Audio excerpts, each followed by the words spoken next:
Good day, everybody. My name is Richard Mwebesa. I'm an award-winning author of books Out of the Crowd, The Ultimate Guide to Mastering the Art of Standing Out, and Inspired by 40. Here is the book Out of the Crowd. Powerful book, very impactful book, and my second book, Inspired by 40. Today, I will be giving you a review of Out of the Crowd, The Ultimate Guide to Mastering the Art of Standing Out. Very impactful book, very powerful book about personal growth, personal development, about inspiration to go for your goals, go for your dreams, and go and achieve that which you set out to achieve. I remind you, my name is Richard Mwebesa. I'm an award-winning author. I'm a life coach. I am a poet. I am also a consultant, marketing and business development consultant. But what is important today is that we shall be doing a book review for my first book, Out of the Crowd, The Ultimate Guide for Mastering the Art of Standing Out. But before we get into it, I'd just like to give you a backstory. Before I wrote the book, how did I come up with the idea of writing a book and the title Out of the Crowd? Ultimately, I was always fascinated by the fact that the world today out there is looking out for the best of the best in every space, in every sector, in every segment.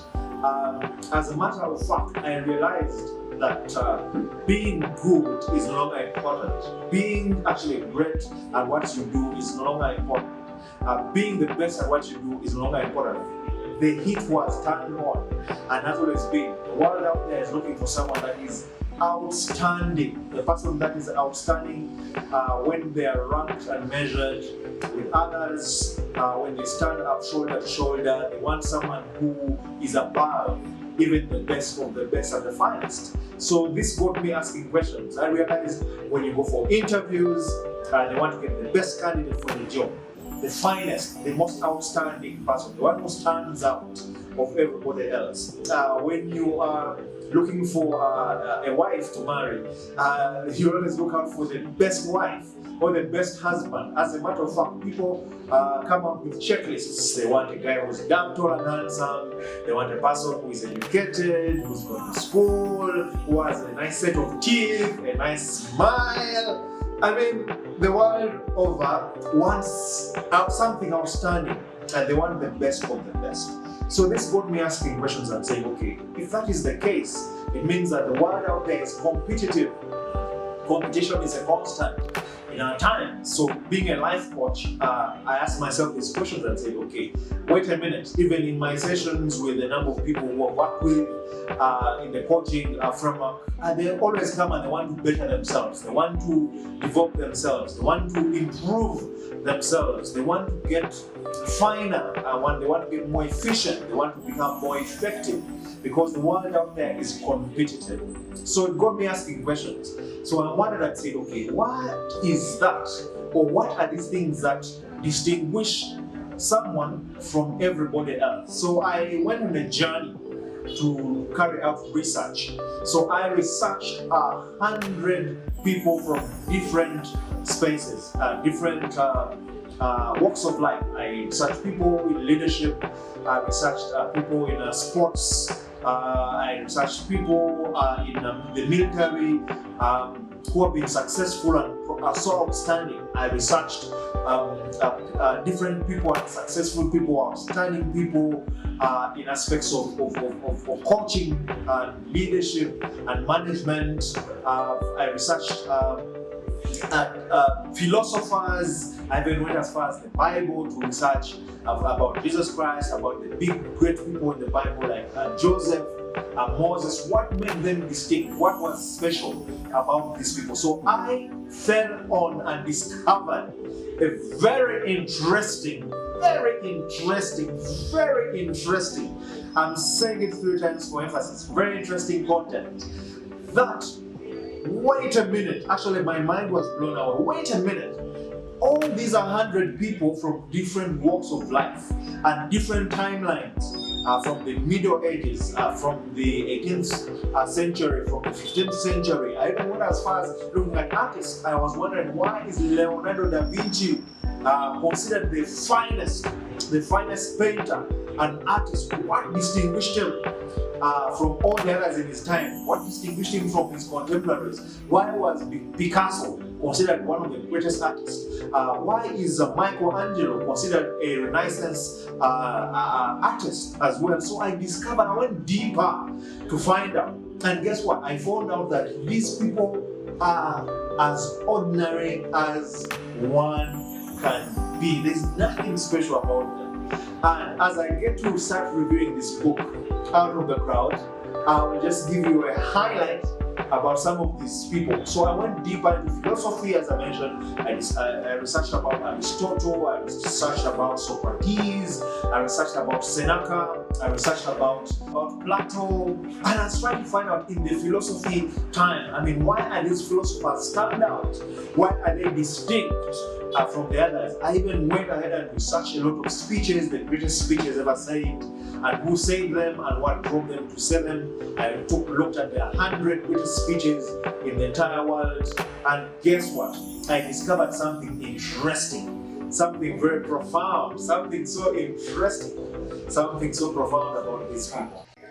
Credits to Embargo Coffee, the finest coffee in this part of the world, in Uganda. Very quality organic coffee. Thank you for hosting me on your set. I appreciate it. So as we move back, this is a conversation, coffee, honey on the biscuit, that we're going through today. And we are reviewing Out of the Crowd. Third question was, where am I headed? And this is a subject that is about the choices you make. You are sum total of all the choices you make. When you decide to do something, it means you have made a choice, and that choice is ultimately what is going to weave your life into tomorrow. I love stories because I believe facts just tell, but stories always sell. So in my journey in the book, as I said, I've researched over 100 to be exact, different people. So on the subject matter of distinguished by an authentic identity, I tell a story about Leonardo da Vinci, very profound artist, an outstanding painter. This is a guy who was not just a painter, was an engineer, was a mechanic, he was a surgeon, was also a poet and a writer, and also a weapons inventor. And one thing that distinguished this man was because he knew who he was, he knew his identity, and he was authentic. One of his backstories is Leonardo da Vinci was born as not in his mainstream family, so he was born out of by his father out of marriage. So he lived a life where he faced a lot of rejection and challenges in life, but he was a very interesting person.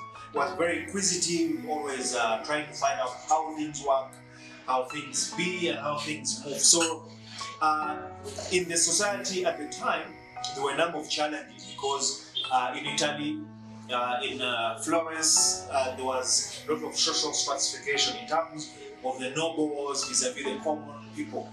So because of that, this inspired Da Vinci to work harder because he wanted to have a name for himself in society as a person who is important. But one of the key profound things that distinguished him was his mind and his imagination, because he was a great inventor. He used to ask many questions and was quite inquisitive. He painted the Mona Lisa, and it is said the Mona Lisa, even today, is one of the most expensive art pieces. He mastered the art of sfumato, which was a technique in drawing paintings that almost brought the paintings to life. He was balancing light with perspective and did a number of things. Also painted the Last Supper of Jesus Christ and his disciples. But the Mona Lisa was a painting that was very interesting. The way he designed it, the way he drew it, and his skill. that distinguished him. So this gave him an edge over everybody else. I mean, the people in Florence wanted to see him, associate with him because of his art, because of his inventions, because of his mechanical prose, and this gave him an edge over his contemporaries at the time. Now, coming back to football, I'll also give you an example of Pelé. Yes, Pelé, the football legend, very profound guy from Brazil. Actually, because of his very good skills, he was declared by the president at the time as a national asset. So meaning that he could not play for any football club. When he got on the field, he would play with a lot of skill, a lot of passion, and he delivered exquisite results at the football scale. And I think that time in Brazil was a football style called Ginga. So this technique was mainly put out there on the football field or the soccer field by Pelé, and he brought a lot of skills, the way he would play football, the way he would score, the way he would dodge, so he played with a lot of passion. So this distinguished him from everybody else. So his identity was quite profoundly unique, because when he touched the ball, it's as if the ball was an extension of himself, and he did a lot in the football world, won a number of accolades. FIFA voted him as one of the finest footballers of the 20th century, and he did quite a lot of exploits in his field and became a national asset in Brazil. So those are just backstories to affirm a distinguished but authentic identity, which is chapter number 1 of Out of the Crowd. But as I wind up, I'll also give you a bit of an analogy on chapter 1 that I discovered that authenticity is about being yourself, being original, not being a copy, not being a fake, being yourself. I remember the questions I recap the 3 questions: who am I, why am I here, and where am I headed? I framed a concept in the book that is called the specialist generalist, because I noticed the people who are distinguished by authentic identity and are standout people are people who just don't only do one thing. They do quite a number of things. No one can do everything, but they do those things they choose to do and become so profoundly impactful in those fields. And key to note here is that I framed an analogy that says apple, shoes, and leather choices. People who are authentic are leather, shoes, and apple choices. But those who are inauthentic become apple, shoes, and leather choices. These are things that are not clear, actually do not exist. So authenticity is critical and is key in asking these 3 key questions, because these keys unlock your identity. Who am I? Why am I here? And where am I headed? I've just given you snippets to review of the book, chapter number 1. There's a lot much more in here. There are questions that will unlock you once you ask them. There are many more stories. I don't want to give you spoilers, so please buy the book and have yourself a chance to enjoy chapter number 1 and the other 6 chapters that are complete and are very uniquely profound. I will wrap up by giving you a final quote that was given by Michael Jordan. I love Michael Jordan because it said he's one of the most profound basketball players. He says, and I quote, "Authenticity is about being true to who you are." I repeat, Michael Jordan, the basketball legend, said authenticity is about being true to who you are. Until next time, I'll get back and we shall review chapter number 2 together. Have fun, and please don't forget, check out of the Crowd. You can get it from different bookstores in Uganda at Aristoc bookstores. It's there online. You can get the book on Amazon.com. Just type in Out of the Crowd, type in my name, Richard Mwebesa. Go to Barnes and Noble, search Out of the Crowd by Richard Mwebesa, and many other online bookstores. Actually, when you go to Google, just type in Out of the Crowd by Richard Mwebesa. You can also buy the book on my website, mwebesabooks.com.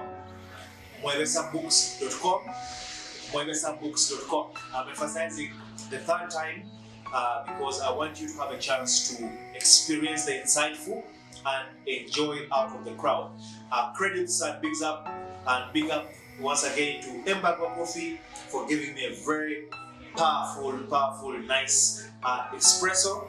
I'll just get to sample later the cappuccino, and I know it's going to be a very great day. Please enjoy. Until next time, I remain Richard Mwebesa. Welcome back. So we're reviewing Out of the Crowd, the ultimate guide to mastering the art of standing out. So after doing the research about the top 100 philosophers, about the leaders, managers, sports organizations, the military, I discovered constants among all these people. There are about 7 main constants. These are people that live in different timelines, but as if they sat and agreed to apply these specific secrets in their lives to become outstanding and profound, to stand over and above everybody else in their field and over their peers. So these 7 secrets are what I put together into each of the chapters in the book of Out of the Crowd. Very powerful book. So I'll be reviewing the book starting chapter by chapter. Chapter number 1 of Out of the Crowd is entitled Distinguished by an Authentic Identity. Out of all the 100 people I researched, I realized that all the most profound people have an identity that is authentic. What does this mean? I went deeper to understand what their identity is all about. And with the matter of identity, it is a known fact that identity is very important. It's as important as life itself. Because without an identity, someone is as good as oblivious, as good as non-existent. And in my research, I went deeper to look at the basic constructs of identity, like a name. Someone, when they are born, they are named, and they are naming ceremonies in different cultures and different countries that they throw because it's the first form of identity that someone has in their life. I also went to find out and realize that it's not just about the name only. With close to 8 billion people in the world, these are people that each and every person has their own individual name that is specific to them and it denotes their identity. Even countries, by the way, go to the length of spending billions of dollars to, first of all,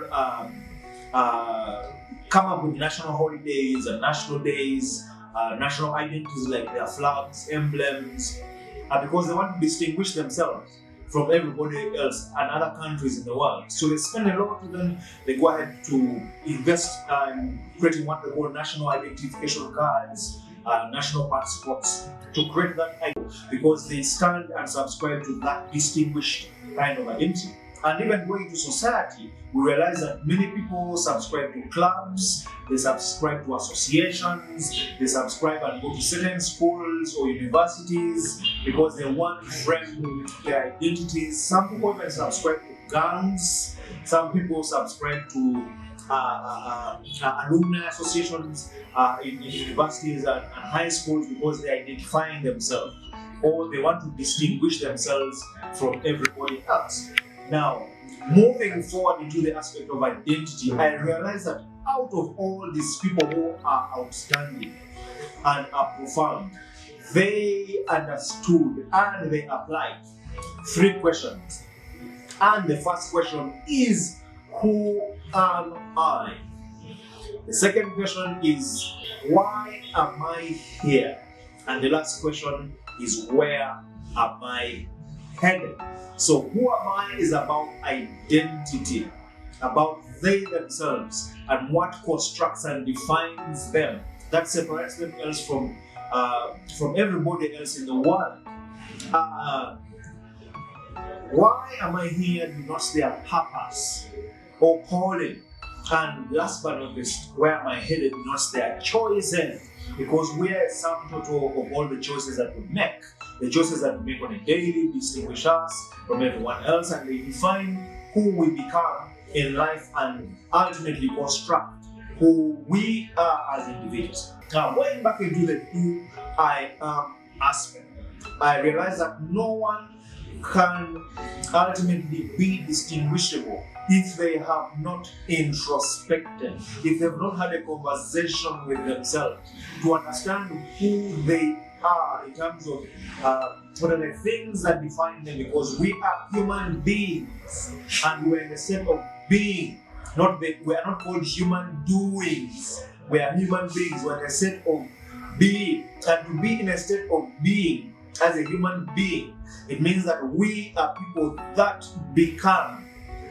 Yeah, we're not people who be do. Yeah, because we're not human doings.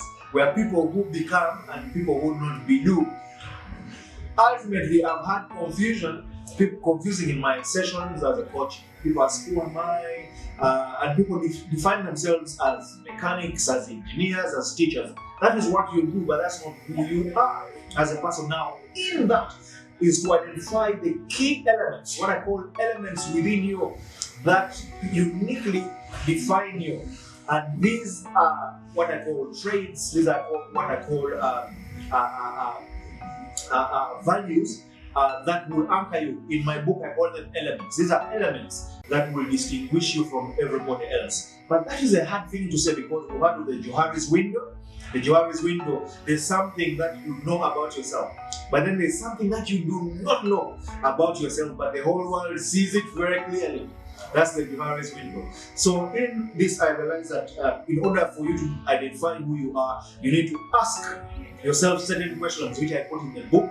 And those of you who want to get deeper have to buy the book to find out those questions that will unlock your identity. But also, one of the tactics or techniques is to ask someone who you know or who knows you quite well, either your family or your friends who lived with you over time, have been able to see and understand your behavior, your character, so that they are able to tell you certain things. Because as human beings, we tend to demonstrate and display what we call tendencies.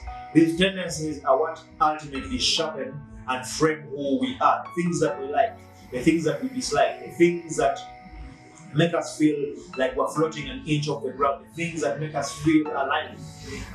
Ultimately, these construct us. But the book has the final detail, so you need to get a copy for yourself and enjoy it. I would like to appreciate Embargo Coffee. I am taking their coffee brand, perfect, nice gourmet coffee, ultimate Arabica, Robusta coffee, very different blends. Embargo Coffee, thank you so much for your coffee. I always enjoy your coffee. I'm a coffee lover, and wow, this set is ultimately awesome. So thumbs up to Embargo Coffee. Now, as I move into the second aspect, after you found out who you are, because these people found out who they are, yeah, because they knew the things they liked and they capitalized on the things that gave them legs, the things that gave them that enjoyment, things that they did and they felt that they were happy with their own lives, things that they enjoy to do and things that they like to put out to define themselves. Once they did, second question is, why am I here? Purpose. The subject matter of purpose. Purpose. Some people call it the calling. Yes, your calling is ultimately that reason for you to live.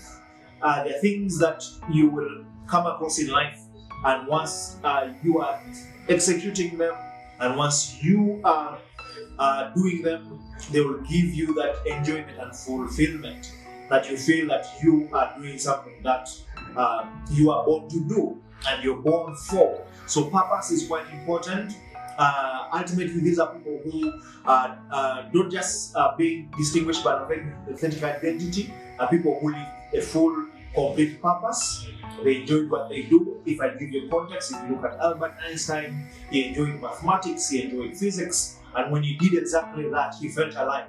These are the things that make you feel like you're floating an inch off the ground and you're doing them with fun, with enjoyment. You don't have to be pushed to do them. The things come to you naturally. Yes, remember I say tendencies. You tend to demonstrate certain tendencies in life. Then the last question, of course, that these people ask, and that can distinguish you from everybody else, and denotes your identity, is where am I headed? The choices that you make every single day. Welcome back to this segment. We're still reviewing Out of the Crowd, the book, The Ultimate Guide to Mastering the Art of Standing Out, by myself, Richard Mwevesa. Powerful book, very impactful book. I read this book 6 months after I authored it, and my question was, if it were me as the reader, would I buy this book? Wow. I was mesmerized. I said, I must meet the person who authored this book, because the content in here is profound, it's impactful, it is very exciting. The stories that are in are very original, fresh, and authentic, and powerful. So today I'll be going through the segment about giving tips on how you can affirm your identity and authenticate your identity. And well, we all know that a name is your identity. Your name is your identity. And breaking it down further, I mean, your image, your face, your physical features, your fingerprints, these are all unique because you're a unique person. As God has created you, you're distinguished from everybody else in the world. Out of all the 8 billion people that exist today, you're unique and different. So in order for you to have a name of your own and be known and distinguishable from everybody else, there are certain things that you ought to do. And this brings me to the aspect of how you bring about a personal brand. So I'll give you tips on how to develop and build your personal brand. I'll give you 3 tips, then I will share in one other last bonus tips. So there will be 3, but 1 4th bonus tip. It is known, and it's a known fact, that knowledge is power. Only when applied to create value, and applied knowledge is only a lot of information filling up a particular space. So number 1, how to create your personal brand is you ought to become a knowledgeable person in the field that you're in. And not just about being knowledgeable, but applying your knowledge to give value to others. I'll ask you a question. If you're known as a person in a particular field of work, say, for example, you're a mechanic, or for example, maybe a laundry person who has, say, a dry cleaning business, how would you distinguish yourself from everybody else? Or if you're an insurance agent who is selling insurance, there are things that you ought to do to yourself to polish, refine yourself, make yourself better, make yourself competitive. As I said earlier, the world is highly competitive and is looking for the best person there can ever be. Actually, not even the best. Best and just being great is no longer enough. They're looking for outstanding, that you give and deliver results that are over and above the best. So, denoting outstanding. So how do you develop your personal brand to become an outstanding person? Tip number 1 is be knowledgeable and apply yourself. Knowledge is power when applied. So what am I saying here? You ought to do research and do homework and find out how to improve yourself and what to do in your space. If you're a laundry person, do the laundry and become the best at doing your laundry there is in town. And guess what? You will be distinguishable. You have to do something extra. I always say that there is no traffic jam in the extra mile. You have to do something extra over and above what everybody else is doing. You have to put in extra in the service, the way you package yourself, the way you do what you do. So find ways to impress, to better your service, but also better your experience that you deliver into your space. If you're a mechanic, give over and above the pay, because ultimately you're making an investment. And I say relationships are currencies, and people treasure when you connect with them. So how do you become knowledgeable? Is do research about who is doing what in your field. Become the best at what you do in the field that you do. I will quote one of the most profound people I've come across. That's Sir Richard Branson.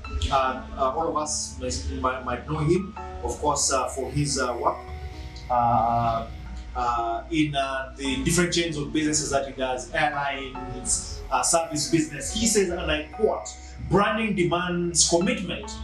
Commitment to continual reinvention, striking chords with people to stir their emotions, and commitment to imagination. It is easy to be cynical about such things, much harder to be successful. What I pick from that quote of Richard Branson is there ought to be commitment. Commitment and commitment. If you want to distinguish yourself, you have to be a committed person. Otherwise, you will never succeed, because the world out there, remember, is looking for the finest that can ever be. And in everything that you do, strike a chord with people, because once you connect with them, people are emotional beings. They want to like what you do. If they dislike what you do or do not connect with you, then there is trouble. So in the personal branding aspect, ultimately, you cannot be successful, as Richard Branson says, if you're not a committed person. So you need to continue building your personal brand. Tip number 2, how to develop and build your personal brand, is you have to have the right mental attitude. Now, this may sound cliche. I mean, we've had statements of course, having the right attitude, an attitude will give you an altitude.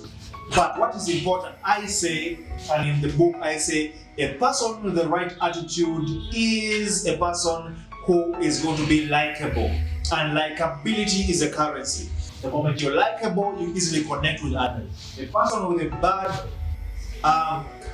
attitude, they always struggle, because a bad attitude stings. True story. Even when people see you with a bad attitude, they say, this person, we cannot relate with it. So you ought to have an attitude, because an attitude has an aroma. True story. I learned this. An attitude has an aroma. It can be a good aroma, a good scent, a smell, or it can be a repulsive or bad smell. When people see you with a bad attitude, they say, no, this person, no, I cannot work with him, I cannot even relate with him. So you have to keep cultivating a good positive mental attitude. 3 tips on how to develop a good positive mental attitude. Number 1, you ought to surround yourself with people of a good positive mental attitude.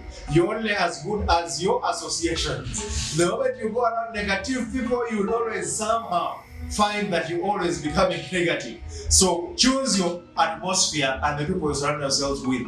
Number 2, condition your environment to give you an edge of a positive mental attitude. How do you condition your atmosphere? The books you read, the movies you watch, even the music you listen to can also give you connectability with that atmosphere or environment, and even sharpen you to have a good positive attitude, because a positive attitude is contagious. It is magnetic. When a person has the right attitude, and people are always asking themselves, how does that person do it? Everyone always wants to associate with them, and it's just not so complex, just because of the mental attitude. And these are people who are lovable, who are likable, and people who are good in their hearts, and they want to associate with us and help others. Yes, with their challenges. So it is critical. The third thing about building a good positive mental attitude is by training yourself to always see the positives.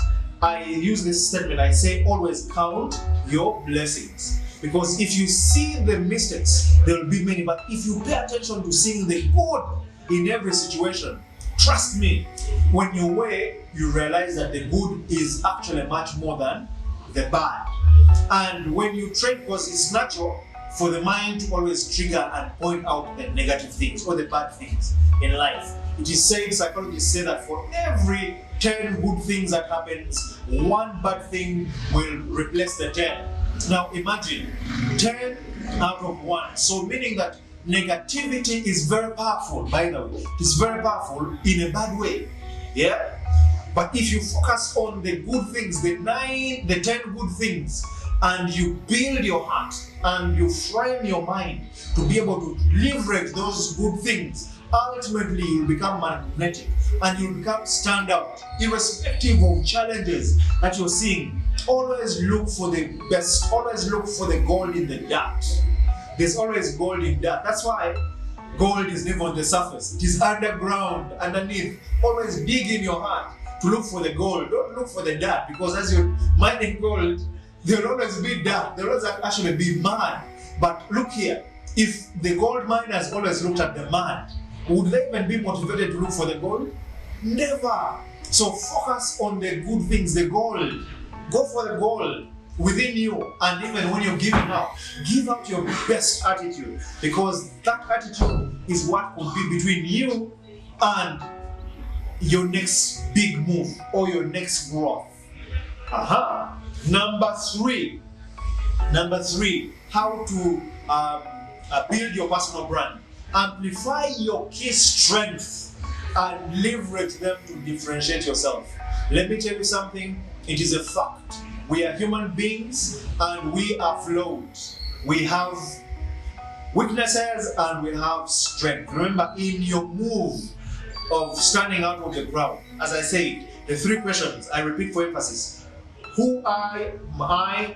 Why am I here? And where am I headed? In that aspect of having an authentic identity. If you want to authenticate your identity, you must capitalize on your strength, because every human being under the sun has weaknesses. And the truth is, the world has a very high skill at pointing out weaknesses in people than looking and pointing out the strength.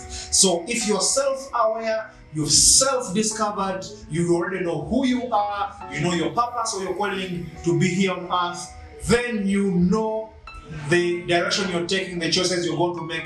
Ultimately, you shall have a solid brand, because it is those weaknesses ultimately that will qualify your strengths. I can tell you this for a fact. Strengths are hard to point out. As a matter of fact, as a coach, I've sat on many panels interviewing people, and one of the million-dollar questions that is asked is, tell me about your strengths and weaknesses. Because it is hard for them to identify these. But when you focus on your strengths, what are the strengths that you have that can distinguish you from everybody else? Sometimes we call these strengths as gifts. What are the gifts that you have as an individual? When we're interviewing two people, there may be two people with the same degree, but one person is outstanding and distinct. I'll give you a story. I love this story. It's a story by Henry Ford. We all know Henry Ford. At Ford company, automobile manufacturer in the US. At one time, there were two university students who had gone for breakfast, a meal with Henry Ford. And these were top of their class, two different people. And they were meeting Henry Ford because they wanted to join the Ford Motor Corporation. So he had breakfast with them, and they were all top of their class. And when Ford met them for breakfast, ultimately he reached one and told him, you have passed the interview, and you are welcome to join us and start a career. Then the other person, of course, had the courage to ask Ford what happened, because we more or less had similar results. But I mean, I wasn't picked for the job. What didn't I do? What did I not do? And Henry Ford told him three things. Number one, when we had breakfast, when you got at the seat, you are not focused on other people, but you are focused on yourself. The way you're treating the waiter, the way you're looking at them, the way you're maintaining contact, you're not even smiling at them. These are qualities about your strength. You might have good traits, but you are not good with people. You cannot relate with people. So that failed you joining the Ford Corporation. Number two, it is the way you're maintaining contact. Your other colleague was maintaining eye contact with the waiters, was smiling at them, he was warm and was looking. And even when he was serving his meal, he first tested the meal and he added salt. But you added the salt before even tasting the meal. So the other colleague is a person who is adventurous, is open-minded. He tasted the food, and when he realized there was less salt, he had to add salt. But you went ahead and added salt. This tells something about you, that you're not a person who is open-minded, who is good at exploration, and you may not be a good problem solver. Guess what? This person had the best grades. Actually, they had the same grade with each other person. But there was something extra about the strength of the other candidate, and was picked, and the other one was left out. Guess what? He was shocked. He didn't believe that some strengths are things that are within and they come naturally. So how do you build your personal brand to be relatable, to be noticeable, to be likable, to be magnetic? There are certain things ultimately that you can do only and only when you have self-discovered.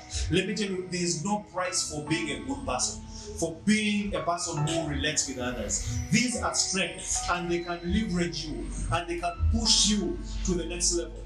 Yeah, I will tell you, and I quote myself in the book. I say, even if you have a resounding gift for bringing the best out of people, but you do not put it to use, then it is useless and has no true value to you or anyone around you. A person who has a good brand, personal brand, is one who helps others. You bring out the best in others. I have come across people who are complainers, serial complainers. All the time they are seeing mistakes. They're not seeing positive things. They are always complaining. Even if you give them a cup of coffee, they will find the mistakes in the cup of coffee. Wow. Credits to Embargo Coffee. Wow. This cappuccino is what I've not tasted before. Powerful cappuccino, very nice. Wow. And yummy cappuccino. Credits to the team on the cameras, LPix. Thank you so much for the lighting and the set. Appreciate you. I love your positive energy. When I got in here, as a coach, there are things I was noticing. I was paying attention. I needed to know the atmosphere that I'm going to shoot in. I was seeing the vibe. Yeah? And trust me, if the atmosphere wasn't good, I was going to call it off and set up another day. I found smiles in here. I found the good atmosphere. I was welcomed well. I was asked, what type of coffee do you like? You like white coffee? I mean, the ambience was powerful. And I am so glad and privileged to be associated with you. Embargo Coffee, thank you for getting me on your set. And I appreciate you so much. So as I wind up, you will always find struggles. But it is right at your heart to make a choice and say, I am going to look at my strength. If you don't know your strength, find a person who knows you better. Your family, your friends will be with you for some time. Then they will point them out. Also know your weaknesses, because it is good to polish and develop your strengths to cover all your weaknesses, because we're all flawed. We have weaknesses in different places. I will tell you a quick story as I wind up on the personal brand. Not many people know that Albert Einstein, who's a Nobel Prize winner for physics, did not speak until he was 4 years. Yes, true story. He didn't speak until he was 4 years. Actually, the world thought he was a laggard. He was a person who was catching up on life. I mean, things were not moving for him. But guess what? I love his first words. His first words were, the soup is hot. At 4 years. And when he was asked, wait a minute, how would you construct this sentence? I mean, a child speaks at about 6-7 months, the first words. But at 4 years, before 4 years, Albert Einstein could not speak. And his first words is, the soup is hot. When he was asked, he said, there was no reason for me to say anything. So he learned how to speak silently, but was quiet, and only spoke when it was need to speak.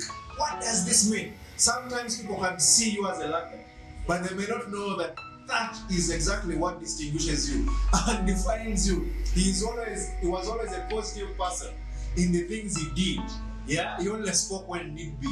So choose your words, because words are powerful. They have the power of life and death. So the good book tells me, the Bible.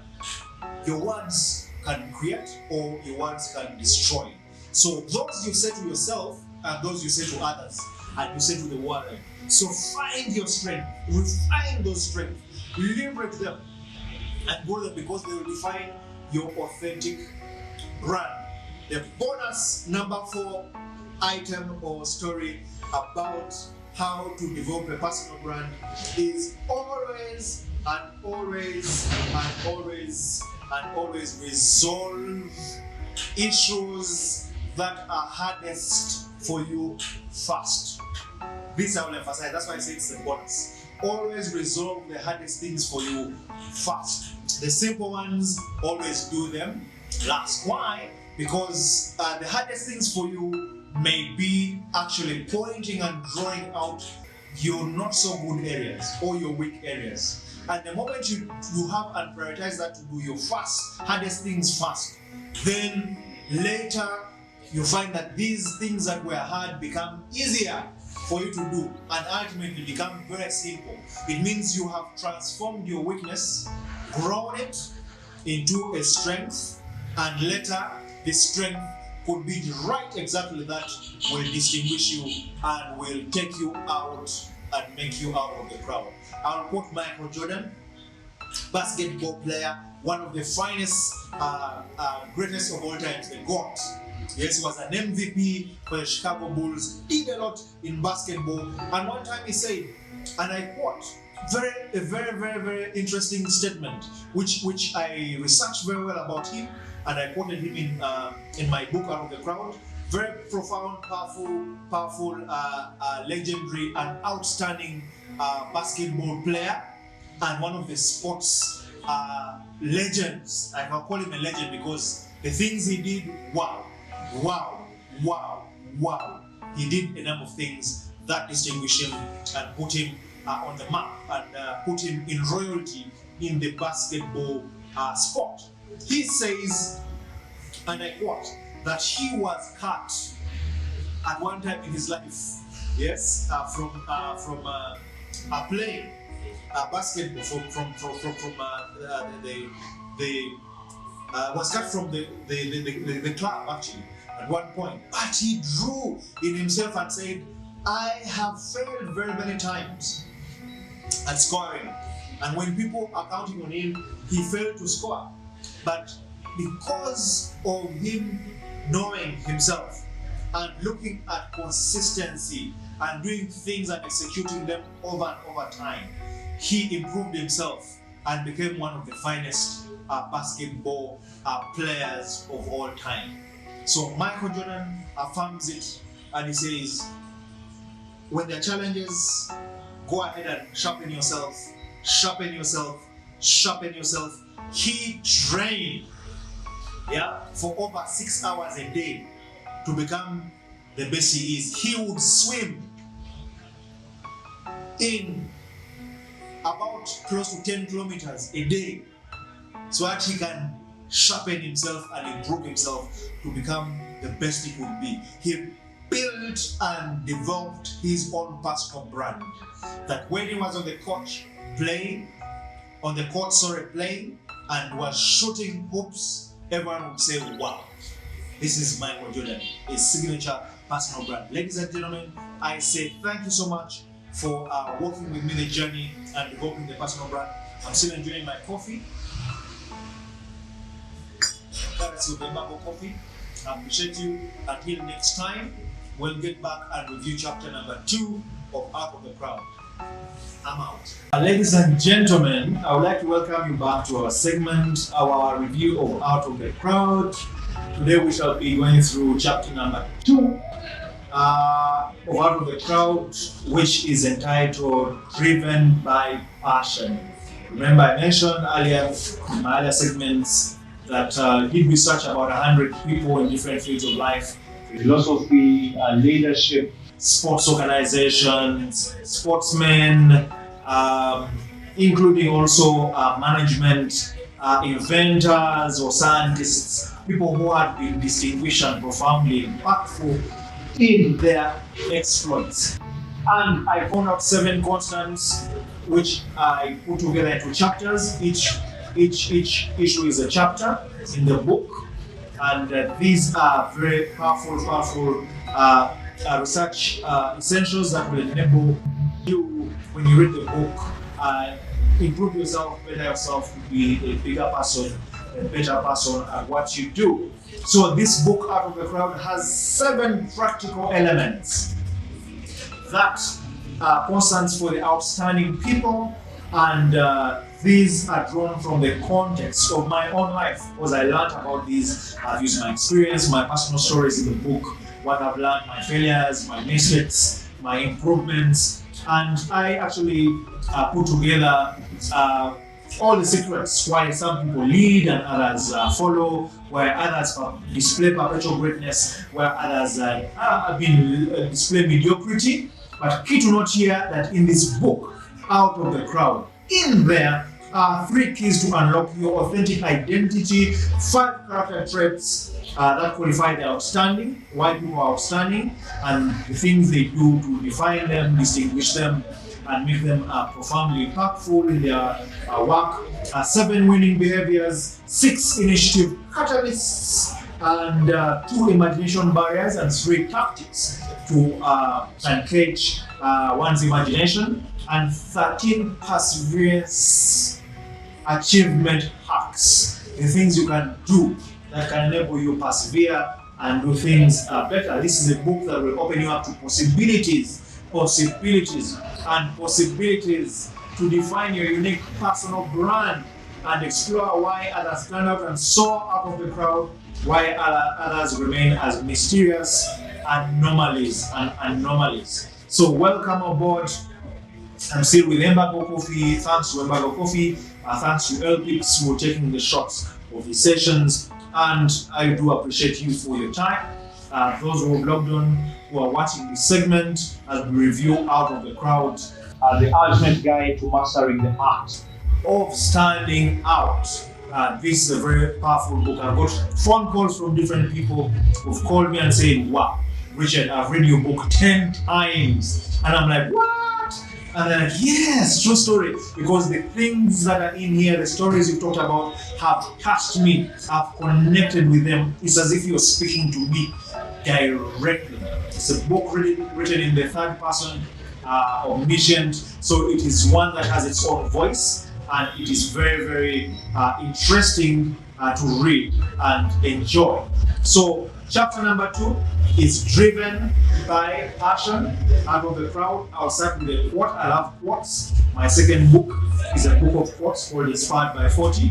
But today we're not about Inspired by 40. We're about Out of the Crowd. So I love quotes so much, and I will start with a quote by Simon Sinek. He's a management consultant as well, powerful guy. He says, working hard for something we don't care about is called stress. Working hard for something we love is called passion.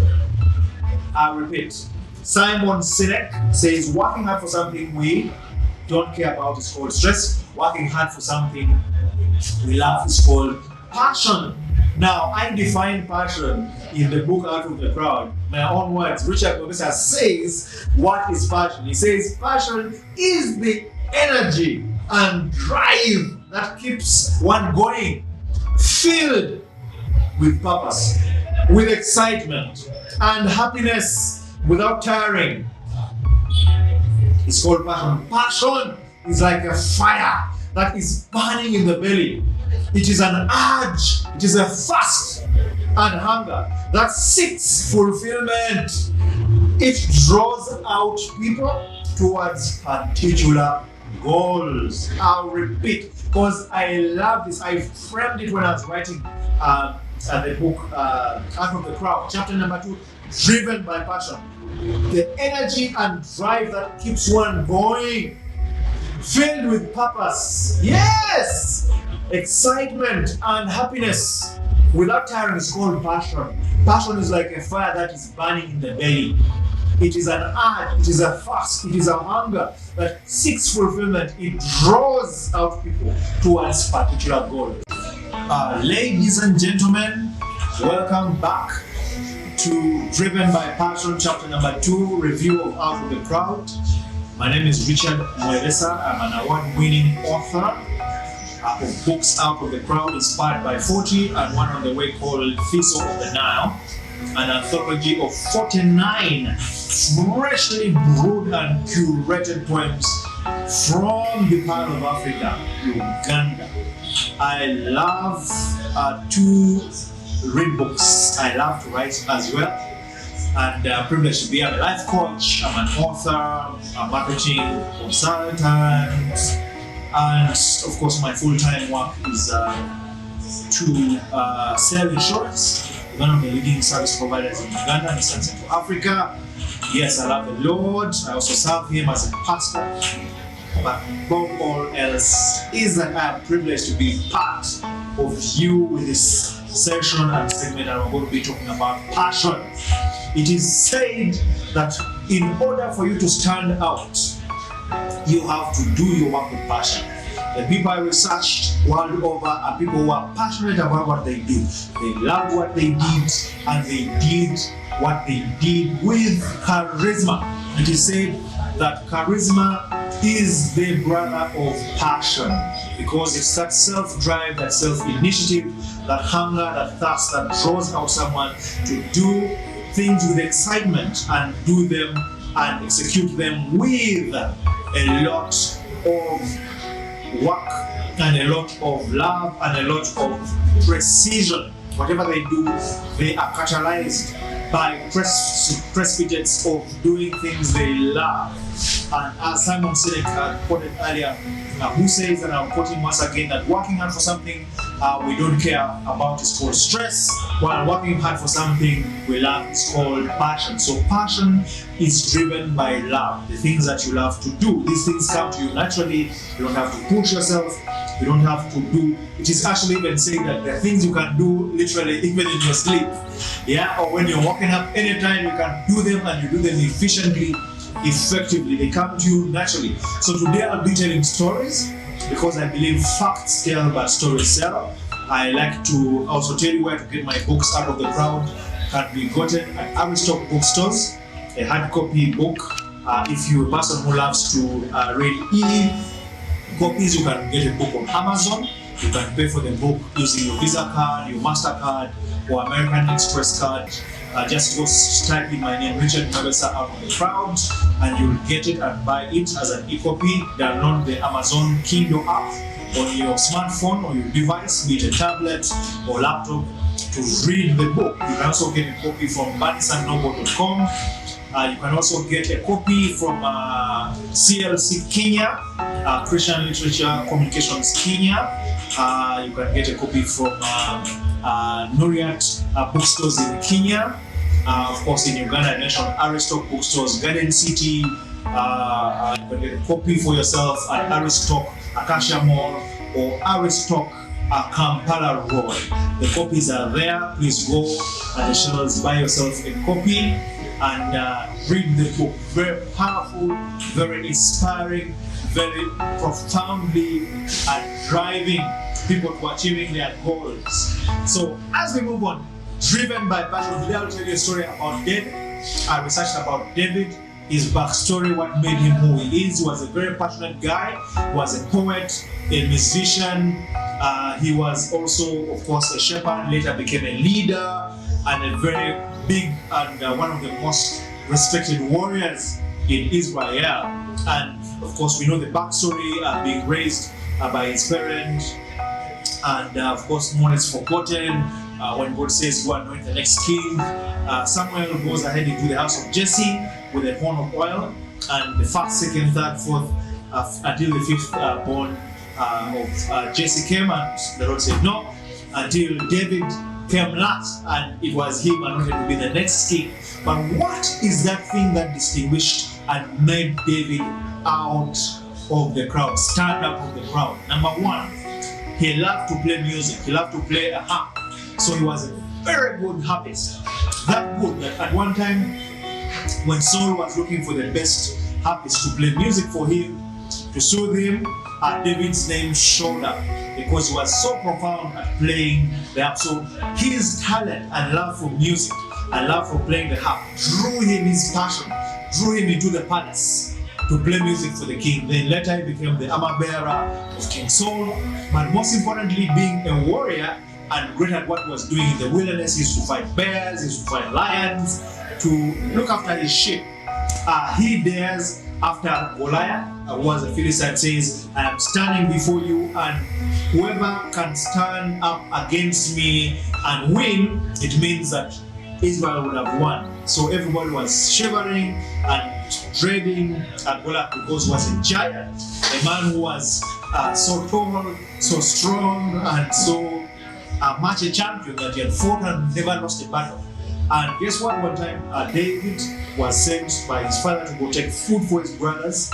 He reached the valley where they were fighting, and he had a story. Of course, the king said, whoever fights Goliath and wins, of course, will be given a reward that he will not pay taxes, him and his family, and of course will also marry the king's daughter, so will become the king's son-in-law. So when David had this, he said, wow, I can do it because I've killed bears, I have killed lions before, so I'm going to go and face Goliath and meet the challenge.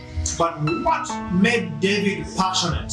I will give you the key proponents of what made David passionate. Number one, 3 tactics and 3 tools of building passion. Number one, you have to find the things that you love to do.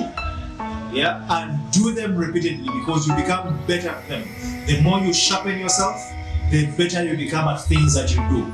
Number 2, to build and develop passion is to practice, and practice. I say practice makes proficient. It doesn't make perfect, but it makes you proficient. Proficient means it makes you better. The nth time you do something, you become better at it. Better and better. So David was fighting lions in the wilderness, he was fighting bears. So he knew Goliath was an easy target for him to emerge victoriously. Number 3 is that passion builds courage. I repeat for emphasis. Passion builds courage. No one who is passionate is afraid of doing the things they are passionate about. They are determined. They are anchored. They are on fire. That's what I say as a defined passion. Passion is the fire in the belly. It draws in your core and gives you that strength of courage and gives you that charisma to say, I am going to do it. I must make it done. I must get it done. And I'll do it and it will come out as the finest. So people who stand out of the crowd are driven by passion.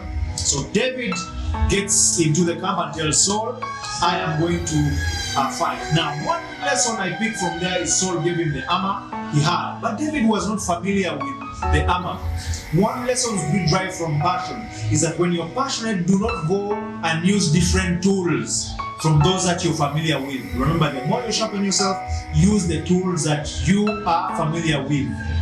Yeah, so he said, it is too heavy for me, I cannot even fight with this armor. So he took it off and went with a sling and a stone.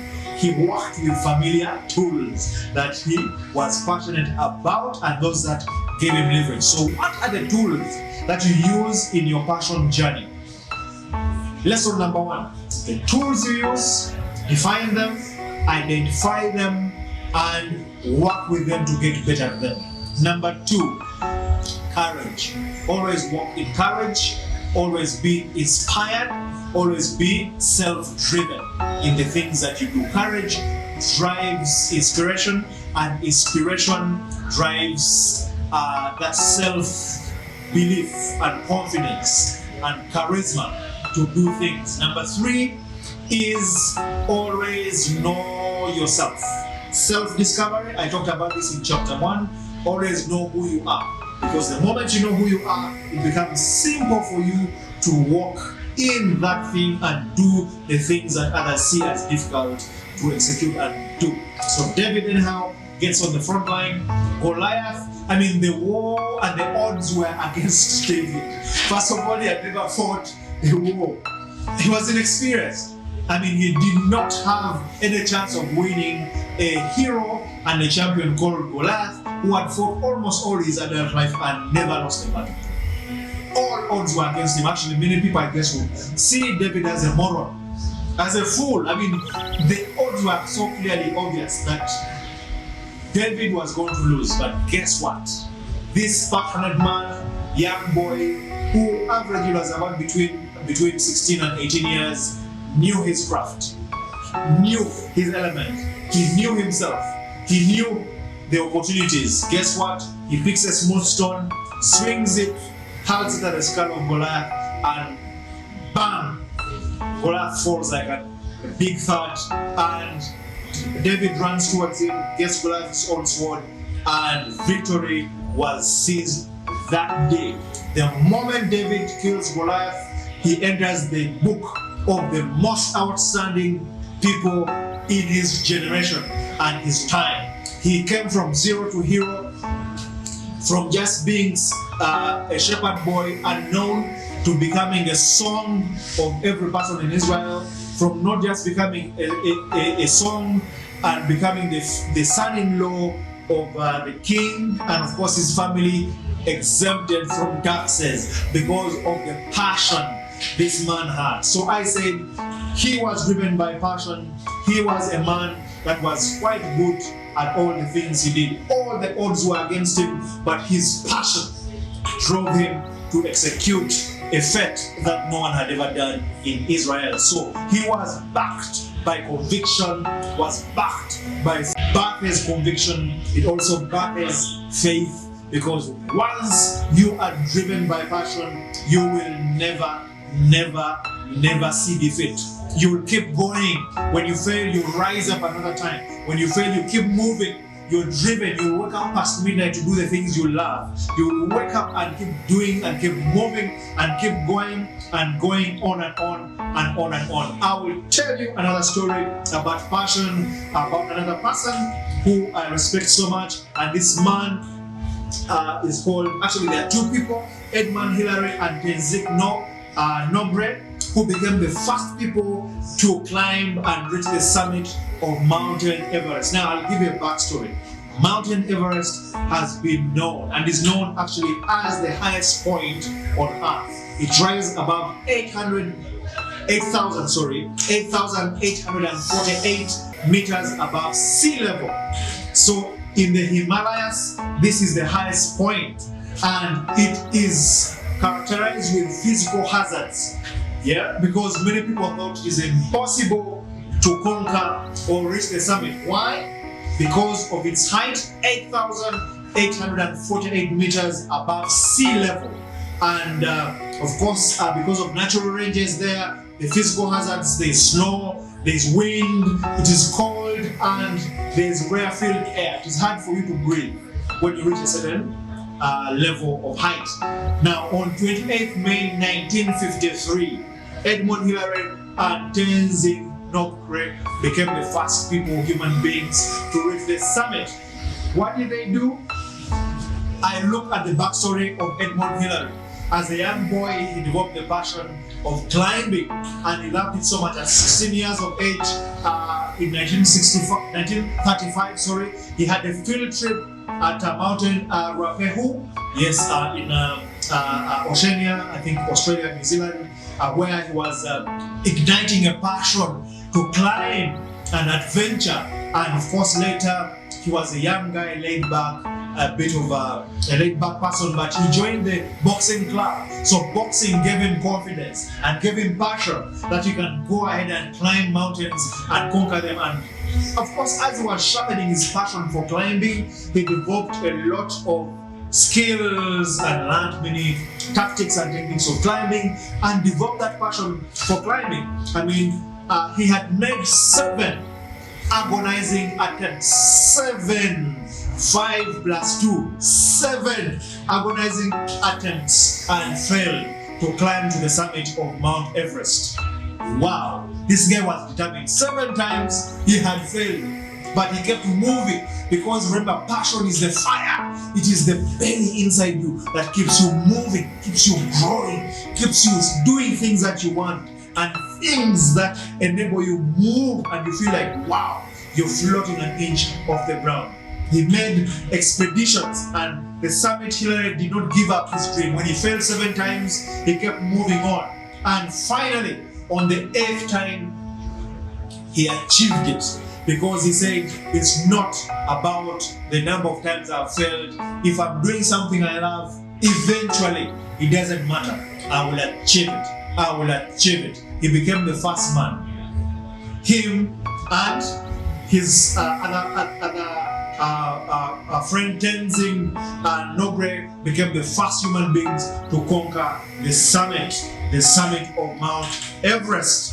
And because of his failures and a number of things he had done before, of course, later he was also accredited with being the first man to reach both the North and South Pole.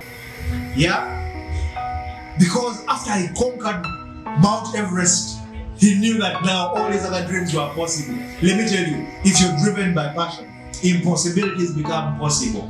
They become possible, they become possible, and they become possible. Why? Because the passion is the fire. Actually, it is the fuel. It keeps you moving. It keeps you going with determination. Not looking back at your obstacles. Not looking back at the things you do. I will quote Benjamin Franklin, who was one time the president of the United States of America and a very good inventor, credited for inventing the bifocals. Very good scientist. He said, and I quote, if passion holds you, let reason hold the reins. If passion holds you, let reason hold the reins. Find your reason to do something you love and go for it. Go for it. Continuously do it. No matter the challenges you go through, you will make it. So he was driven by passion. Driven by passion. Driven by passion. Edmund Hillary conquered the summit, the first man at Tenzing Nogre to conquer the summit of Mount Everest. Other people, by the way, later began also to climb, because when he conquered it, people saw possibilities. 7 times he had failed. The 8th time he said, I must do it. And he did it. I will wrap up with one final story, which I love so much. I love this guy. Bringing back the story home. The person who is driven by passion. Wow. Hope he gets to see it. The one and only drum rolls, Moses Golola. Moses Golola. Wow, when you hear Moses Golola, man, I love that guy. Moses Golola. This guy, I think passion is an understatement. Wow, this guy loves kickboxing. When he begins to rant and speak, you're like, man, who is this guy? Where has he come from, man? He has his signature words he speaks that change the way you can't even see life. The guy talks and talks and talks and talks. He stands out of the crowd because he's a true definition of passion. When Moses Golola speaks, he always says, never temper with your temper. He's the only man who can tear off Facebook pages. When a car knocks him, it gets injured. When Golola was born, he left his mom in the labor ward and went to announce the news to his father. Man, this guy is hilarious. Golola is the only man who can pocket while he's naked. Interesting. Man, he jumped home leaving the mother in the hospital after giving birth. Golola is his own ancestor. He can make Cavalry Hills tremble. His signature statements are so hilarious. But this guy, on a serious note, is driven by passion. Moses Golola, very, very famous man. I mean, I cannot stop quoting his hilarious statements. My energy is now volcanic. He says his energy is volcanic. It keeps erupting. The car has to look left and right to see if Golola has crossed the road. Interesting guy. And on a serious note, he's a kickboxing champion for East and Central Africa. In 2011, December, he had a match with Hungarian Andras Nagy. Very controversial, but very interesting because of his signature statements. Right before he went into the ring, man, the guy was speaking with passion, talking about his craft. He loves his skill. Actually, I would say Moses Golola popularized kickboxing in Uganda. As a matter of fact, his brand is bigger than even the sport. When you talk about kickboxing in Uganda, Moses Golola comes to mind first. He has done a number of things, and I would say he is a specialist journalist, driven by passion. Golola, if you watch this, you inspire many people. You also inspire me. When I see you getting in the ring, man, I am inspired, and I'm like, wow, Moses Golola has entered the ring. and he's going to deliver, and he's going to do it. I'll give you one bonus story. I cannot forget about this. When I was writing this book 2010, I also told you I researched people in different fields. I researched about Lionel Messi. Just a couple of days ago, the World Cup, we saw Lionel Messi being recognized as one of the finest in football. I'd seen that a couple of years ago, but his story is quite very inspiring. The things he's done in football, his passion, and of course his story being sick at one time in his life. And he's from a humble background, and given a chance by Barcelona, who said they will treat him to be able to go into football and play for them. So he accepted with his parents, then was relocated from a Spanish club to relocated from Argentina to Barcelona, and he began playing for them at a young age, and he's done a number of accolades. When I begin to mention the accolades, man, Messi has a very profound and impactful record. He's an outstanding person, a very standout person. He's won a record 6 times, and I think even this year he may be going for the FIFA Ballon d'Or recognition. He's won it 6 times in the past for best FIFA men's player, and also won the 6 times European Golden Shoe as highest scorer in the European League, and has spent his entire professional career playing for Barcelona, where he won over 34 trophies, and has built a career with Barcelona. This guy, man, has done great exploits. I'll just give you some key tools and tactics that have made Messi outstanding. Number 1, he's driven by passion, yes, but what distinguishes him? Patience. Underline that, patience. It is said patience is a rare virtue for footballers. But this guy is very patient. When you see him play, he's patient. Every opponent on the field gangs up on him, but as soon as he touches the ball, because they want to tackle him, because they know he's a great dribbler. So what he does is he looks at an opportunity and he suffocates all his opponents and attackers by his tactical maneuverability. He's a very good tactical maneuver person. He maneuvers them in a split second. When he gets that element of surprise, he dodges and sifts through. Messi is a patient person. Number 2, speed. Welcome back to our segment, Review Out of the Crowd. Chapter number 2, Driven by Passion. The last time we were together, I was giving you highlights about Lionel Messi and why he's a standout person. And recently, just a couple of weeks back, as the World Cup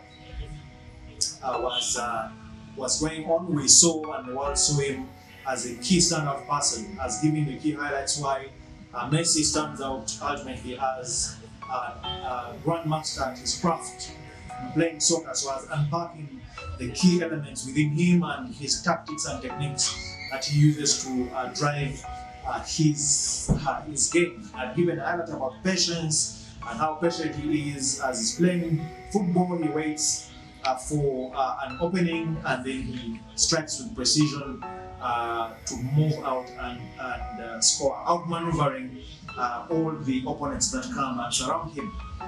Item number 2, or point number 2, why Messi is a standout person, is speed. I mean, running is one of the key strengths for a footballer, but running with the ball is a different thing. Messi is not that fast, but when he gets the ball to his foot, there's a way he runs with the ball and the way he plays football, and that gives him an edge over the others. As actually, if you look at his ball controlling skills, they are matched. He can control the ball with both legs, the right and left leg. He can accelerate with the ball, cutting through the defenses of his opponents, and ending up, of course, hitting the ball into the net and scoring. Number 3 is balance and stamina. Due to his short stature, Messi has a lower center of gravity. Of course, he's shorter than most of the players, which gives him agility and allows him to play with a different kind of flavor. Actually, he's a person who evades opposite tacos from his opponents. Actually, the Spanish media has dubbed him La Pulga Atomica, which means, translated in English, the atomic flea. Because once he touches the ball, he will play with precision. He has stamina and balance. If you look at his physique, you look at his upper body, his strength, combined with his low center of gravity, it gives him a very unique kind of balance, which aids him to be able to withstand physical challenges. So this is something that is unique about his passion. So when he balances number one, speed, when he balances the aspect of stamina, of course, and balance itself, and when he mixes the aspect of patience, it gives him a very high level of pedigree as an outstanding performer. And one other thing is that Messi strikes with precision. He's a great striker, he's prolific and profound in the way he scores. If you look at his elegance, he makes it look easy when he's hitting the ball, and when he's cutting through the defenses of the opponents, it's as if he's doing it with ease, because he's playing with passion. There's that kind of lucidity about his kind of football, and this gives him an edge. He's an outstanding person in the way he does it. And when he's kicking the goal, kicks the free kicks, man, this guy makes football very enjoyable. Another aspect about him, which I also found in the book Out of the Crowd, is he's an adept dribbling machine. Wow. When Messi gets the ball, he's a dribbler. He can dribble all through the entire field. Of course, in his earlier years, looking at him playing with Barcelona, playing for Argentina, he was much of a dribbler. But as he grew older, he changed his technique and his approach in dribbling. Why? Because in the earlier years, you'd see that the ball will almost get glued to his feet, and he'll cut through the defenses, be 6 or 7 people surrounding him, he'll cut through those defenses. Lately, his technique is more passing on the balls and getting those opportunities to score. Yes, actually, the former Argentinian coach, the late Diego Maradona, was also a football legend in his own right. One time said the ball stays glued to his foot. He says, and I quote, "I've seen great players in my career, but I've never seen anyone with Messi's ball control."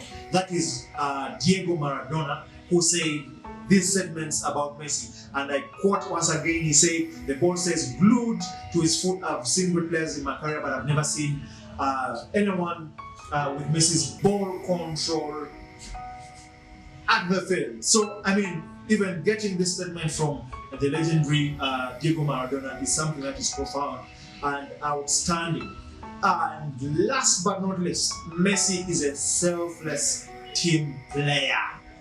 Very selfless. He's not selfish. When you look at it, he always links the ball to other midfielders, orchestrating his team's attacks and creating chances for other players. He's not selfish. Actually, he's selfless. He always passes the ball to advocate for others to get a chance to also score. And of course, no wonder he's a team captain, because a captain's skills is to be able to bring the rest of the teams together and show and lead from the back, but also lead from the front.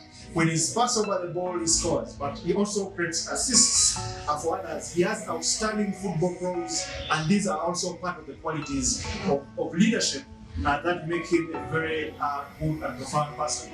Then I think throwing a bonus there, what also brings Messi into the game of the outstanding is his versatility and adaptability. I repeat, Messi is very versatile. He's very tactical in the way he plays his football. And Messi plays in a free attacking role. As a versatile player, he's capable of attacking on either wing through the center of the pitch. Actually, if you put him on the right side of the pitch or left side of the pitch, because he plays with both legs, his favorite is the left foot and the left leg. But he can play easily with both legs, both feet, and both legs. So he can attack He's very versatile. This has given him a favored position from his childhood days. Has given you some highlights about Messi, why he's outstanding. Also, is well researched in the book Out of the Crowd, chapter number 2. A lot of content in here, giving a review about the content, about various sports personalities. And Lionel Messi comes out as a profoundly outstanding person, as giving the highlights in the last segment about his versatility, and adaptability. He's a very tactical player, and he plays with both feet, and of course he has a very favored position, because in his childhood days, of course, was a playmaker behind two strikers, and this kind of playing at football is called the engache. In Argentina football, him playing behind strikers and maneuvering through all the attackers, and of course being able to play forward. I mean, he can easily fit at the field. If you put him as a striker, you put him as a midfielder, he's quite good because of his adaptability advantage. This adaptability has given him an edge and has also given him a lot of pedigree in terms of as an outstanding, profound football striker, midfielder, and a very good person. And looking at his technique and style, this has enabled him play a large number of matches. And when he's playing a large number of matches, it has enabled him come out of the risks of getting injured all the time. But out of these whole lessons, what I pick and learn from it is that he's able, of course, to run less now with the ball, but passing the ball more to his colleagues or football players, and adapting as a striker. Yes, and of course, looking at his training regime and sleep schedule, this gives Messi a technical advantage and a versatility and adaptability role in the way he plays his football. So by and large, Messi is a man who drives passion, and by lack of a proper definition, he's a man who is quite passionate about what he does. He's outstanding, he's very profound, and he's powerful. Ladies and gentlemen, I think this is the end of the review for chapter number 2 of Out of the Crowd. There's a lot more I've not shared in these reviews. The review is just a high-level summary. There's a lot more content about many other people on the subject of passion. I propose you buy yourself a copy of this book, Out of the Crowd. Go to Aristoc bookstores in Uganda, Kampala Road, Garden City, and Acacia Mall. Go online and buy the book on Amazon.com or BarnesandNoble.com. In Kenya, you can buy the book at CLC, Christian Literature Communications Kenya, Myriad Bookstores, and a number of other bookstores online. Just go Google, put in Out of the Crowd, Richard Mwebesa, or buy the book on my website at www.mwebesabooks.com. And this book will never leave you the same. I have said repeated times, I've read this book myself a number of times now, not as the author, but as a reader, and I've been mesmerized by the structure and the way it's been presented. It is a book that you will love, you will like. It's a book that's written with a coaching kind of perspective. It will draw you in where you have questions that you answer, pencil in your key questions and answers that will unlock the passion that you may have not known that you had. So until next time, I remain Richard Mwebesa, the author of Out of the Crowd, a life coach, award-winning author, a poet, and business and marketing consultant. Until next time, we'll come back and go through chapter number 3 of Out of the Crowd. I thank you so much, and I appreciate you being with us. Until next time, bye for now. Welcome back. Special thanks to Embargo Coffee for hosting me and giving me a platform to share with us the review. They provided coffee for me. They provided, of course, a number of different blends, cappuccino. I learned about espressos. So check them out and buy their products. Get their details online, www.embargocoffee.com. Privileged to be here to review chapter number 3 of Out of the Crowd, and the title of number 3 chapter is Character is the Center of Gravity of Greatness. As I remind you, I did research over 100 people in different spheres of life, and I noticed that there are 7 constants. This is the 3rd constant, that character is very critical in their lives. It is said that charisma will take you up, but character will keep you there, because without character, it doesn't matter. Even if you're profound, you're bound to fail eventually. You keep going down and down and down and fail. But I say that character is a permanent resident of the heart.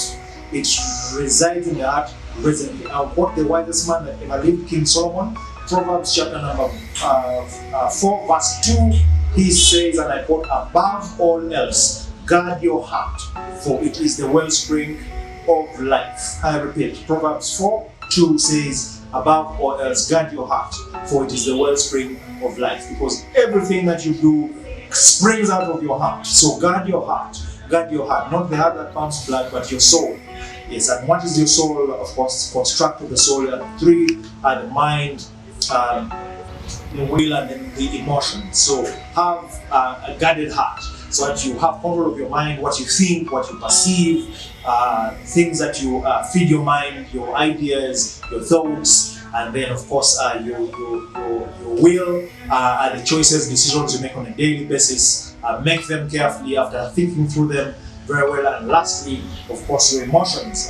Guard your emotions well, because these construct your realities as a human being. Remember, I said we're not human doings, and the fact is we are human beings. So we are in a state of present continuous as beings to be, and we seek to be, not to we seek to become and not to be do. Yes, a new one, to be do. Yes, so in the construct of your growth trajectory, you ought to have that aspect where you're careful about your character, because character is very important. I'll quote and tell a story about this chapter. I don't want to give it away and become a spoiler for you ones who buy the book. The number of character people are put here that I've constructed as people of great character, but one of them in the Bible is Joseph. Yes, the son of Jacob. Very profound guy, great dreamer, a very big time dreamer. One time he dreams that his brothers' wheat harvest are going to him. The moon, the stars, of course, are respecting him. Of course, his leadership, and of course, he tells his brothers and his parents. His brothers hate him. He's the favorite. Jacob makes him a coat of many colors. His brothers plot to kill him, but of course they overturn the plot. So they sell him into slavery in Egypt. When he gets to Egypt, he's a slave in a lonely place. He's brought forth by Potiphar, who puts him in his house. But because of his outstanding kind of character, he rises through the ranks in the house of Potiphar. Whatever he does prospers. So as he's doing what he's doing, the household of Potiphar becomes great because of the outstanding qualities and skill of Joseph. Now, guess what? Joseph's wife is watching from a distance. Hey! She's saying, now this guy has something outstanding about him, so I must take him to bed. So the Bible tells us she keeps persuading him to get into bed. He rejects her. He refuses her because he fears the Lord and wants to keep his righteousness. One day she lures him, and then of course he flees and leaves the garments with her. Then she accuses him that he was trying to, of course, attack her and rape her. So she's throws a few tantrums there. Then when Potiphar hears this, puts Joseph in jail. Now, from being a prisoner, from being to zero now to being below zero, sub-zero. So he's thrown into the prison, but because of his skill and profound skill, he still rises to the occasion. He becomes the prison warder because of his outstanding skill. So one time he masters the art of hoarding, scarcity and demand, and he learns a lot of lessons in prison, but not knowing that ultimately he's being prepared to become the next prime minister. No one ever knew it. So one time the Pharaoh's wine bearer and baker the Pharaoh, so they are both thrown in jail. So when they get in there, they encounter him, and he dreams, because he was a good-time dreamer and interpreter of dreams. So when the wine bearer dreams and the baker, anyhow, to cut the long story short, interprets the dreams come true. For the baker gets beheaded, the wine bearer is reinstated. However, he tells the wine bearer, when you're reinstated, don't forget me. The moment he's reinstated, he forgets him. 2 years pass, and then the Pharaoh gets a dreadful dream. This dream scared him too much, and he calls all his wise people, wise men, wise counselors to interpret the dream and the meaning.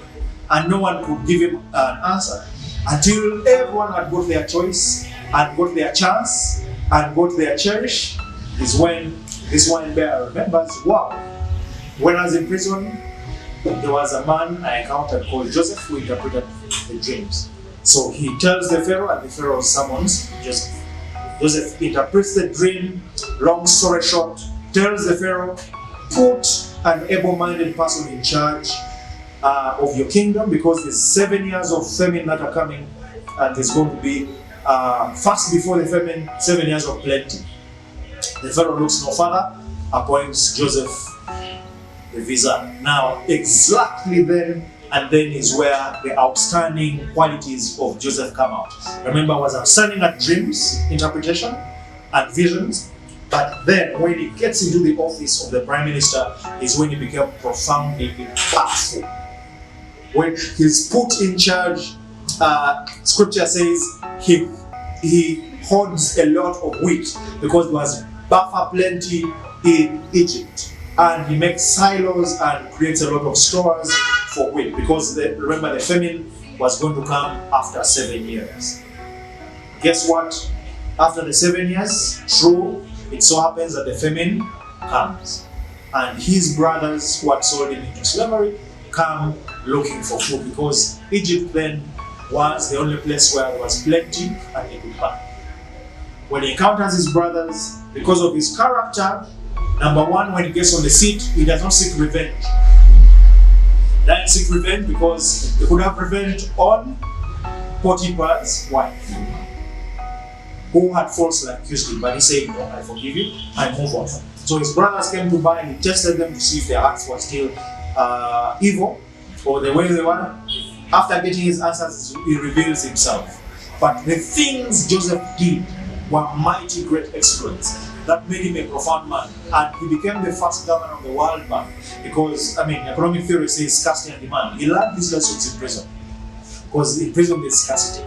He hoarded and there was supply. Number two, he brought about land reforms, because everybody had sold everything they had to buy food, because the famine was too severe and too bad. So Joseph is accredited for developing the land tenure system, land leasing system, 49 years, 99 years, which we still even use today. So as a land reformer, this guy was a great, profound, impactful person in his time, and a standout person, and he stood out of the crowd. He did many much more exploits. I don't want to spoil for you. Buy the book, find out more secrets and adventures about his life and about what he did. Then the book also quotes Nelson Mandela's story and how profoundly impactful and how his character brought him where he was. So I'd like to thank you so much for your time. Big up to Embargo Coffee for hosting me on their set and giving me a chance to drink their tasty, nice, succulent coffee. Please, you can buy a copy of Out of the Crowd. Once again, get your copy at Aristoc bookstores, Garden City, Kasham or Kampala Road. You can buy an e-copy online, read it on your tablet, your smartphone, by going to Amazon.com, pay by Visa, American Express, or pay by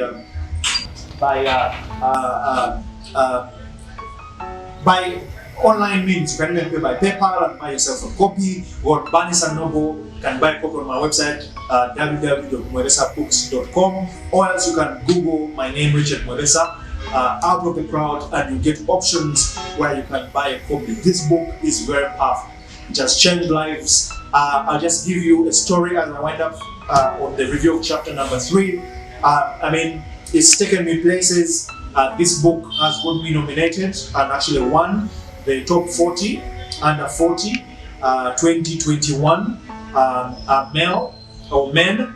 Was one of the winners of the most influential Ugandans in 2021 for these two books so far.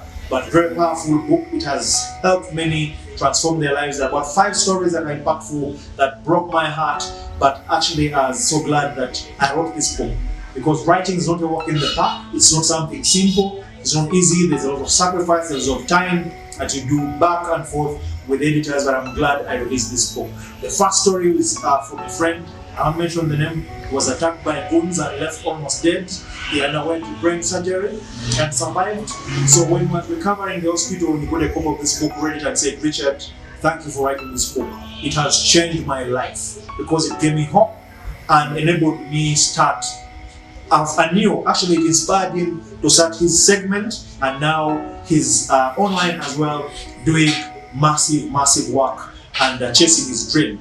The second person was a lady who had a bit of a mistaken identity, and when she read chapter number 1 of the book, Distinguished by an Authentic Identity, she called me and said, "Richard, thank you so much for writing this book because it's given me perspective and answers about my life, and I have never been left the same." Now, the one that really touched my heart was someone who actually could not pay for the book, and he didn't have the money. We agreed on an installment plan. When he bought the book, this book inspired him. He was doing an aviation course, and he had given up hope because he didn't have money to pay for the school fees, but gave him hope to believe and continue chasing his dream. And a couple last year, actually, right after COVID lockdown, he called me saying, "Richard, thanks for writing this book because this book inspired me to believe again and know that I can go and complete my course." And he's now an aviator. And I would like to say thank you to Joseph if you're watching. May this book bless you and take you many places. There are many more reviews I've got. If you go online on my website, you'll see I think there are over close to 50 reviews from different media houses, different places, different people. But by and large, this book is powerful, very powerful. You can also buy a copy on www.africanauthors.net. I repeat, www.africanauthors, African with an AN, authors.net. You can get a copy there. That's the site for Christian Network Publications Kenya. You can get yourself a copy. You can also get it on www.africanbooks.com. www.africanbooks. Well, ladies and gentlemen, welcome back. This is the review of Out of the Crowd. My name is Richard Mwebesa, an award-winning author of 3 books now. Inspired by 40, Out of the Crowd, and Thistle of the Nile. I am back today to take us through the review for chapter number 4 of Out of the Crowd, my first book. Very impactful book, very power-packed, very inspiring, and a very a nice book to read. I would like to thank all of you for tuning in and being with me. Chapter number 4 is the initiative catalyst. In all the things I've learned is that you cannot grow or you cannot move places if you are not a person who catalyzes initiative. And by definition, initiative is being self-driven, having the self-drive to be able to do things and get things done.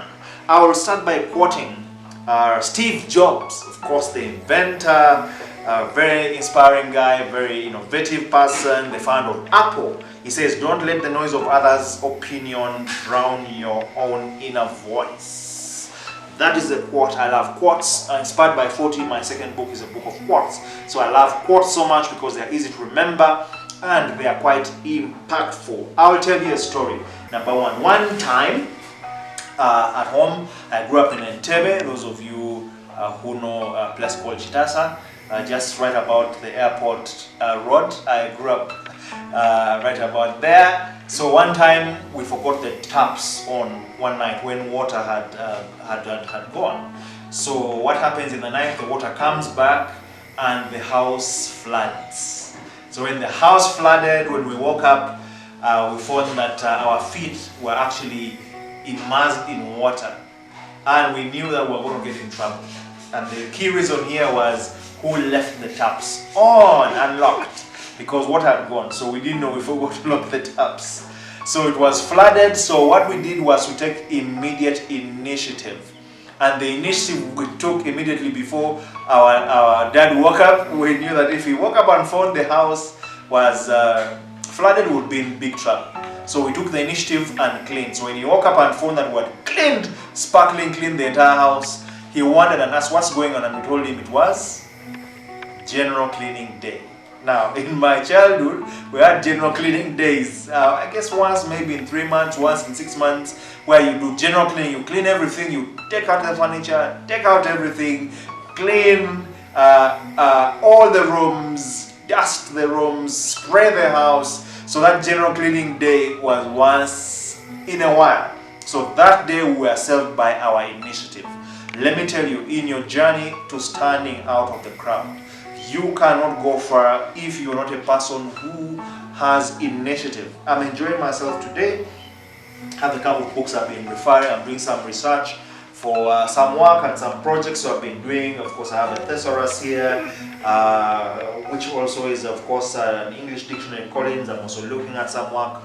Trustworks, a very powerful book. 4 Keys of Building Lasting Relationships by Ken Blanket and Cynthia Ormstead and Martha Lawrence. Then, of course, I'm also looking at Manga Messiah. It's a comic. I love comics as well. Just doing a bit of work to see how they are framing their comic narrative. Then, of course, I have a book by my friend, Become a Sales Superstar and Dominate Your Market. Then John Doerr's Measure What Matters.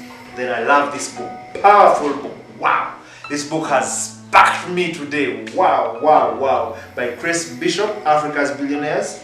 Of course, Chris Bishop is the editor for Forbes Africa. A very powerful book. I love the stories in there and very interesting stories. I will tell you a story, I will not forget. A story which I've learned from this book about Aliko Dangote. Aliko Dangote is the richest man on the continent of Africa today, and what I learned today is that he delivers everything he does by executing with initiative.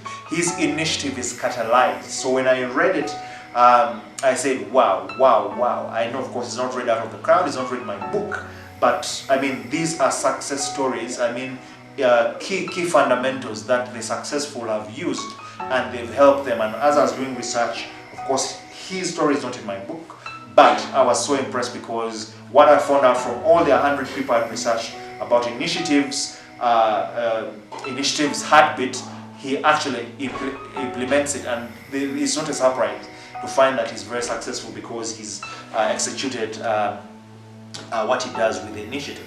Anyhow, back to the review of Out of the Crowd. I love the book, powerful book, inspiring books. Going back to the review of initiative, I'll tell you another story which is quite very interesting about initiative. Yes, and how it can help you and how you will be driven. Now, there are 3 things I coined in the book.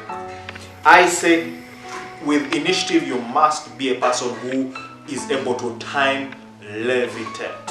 I'll repeat this.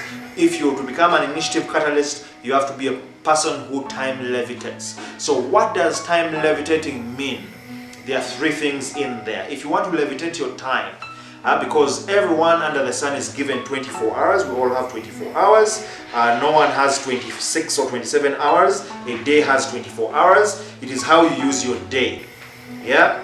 Now, one key issue about initiative I cannot forget about time levitating is, if at all you want to ever be successful or very effective in what you do, you ought, number 1, I say in the book, if at all you want to be early, you have to ensure that you get to whatever you're doing at least 30 minutes, worst case at least 15 minutes before your appointment. And the headline there for these 3 aspects on time levitating is, if at all you want to be very powerful and impactful, I'm saying and repeating this for emphasis, you ought to always be a person who is, number 1, early. If you're early, then that means you're on time. Allow me to quote myself. Timing can be a great initiative booster. If you mistime an appointment with destiny, you could end up living your life in another reality. That is very true. And I'll also quote Henry David Thoreau. He said, it's not enough to be busy, so are the ants. The question is, what are we busy about? This is a fundamental truth. What is the reason for you being busy? I will say life depends on time, and time is the currency that measures the value of life. If you're early, you are on time. And why will I say this? Because I have a story to tell you about this as well, and a personal story which is also in the book. I'll just give you snippets, not to give you spoilers. As much as I'm reviewing the book, I'll just give you the key highlights. One time in my primary, I think primary 5, I went to school in Lake Primary School in Tebe. I was just playing football just there in front of the classrooms. There was a wildlife contest, a national contest, fine art contest. So I was not even a member of the wildlife club, as a matter of fact. So that day, the teacher told the students to come, the pupils to come and go for an art contest competition, which was national. And guess what? None showed up. So the teacher was disappointed. So he just found us playing football and asked us, would you guys want to go and get involved in an art contest? We said, why not? We'll enjoy a ride. So we got in the school van and were taken into a place where we went to paint. So we were given crayons, pencils, rulers, and told to paint a chimp. Anze. They're called chimps, yes, a chimp.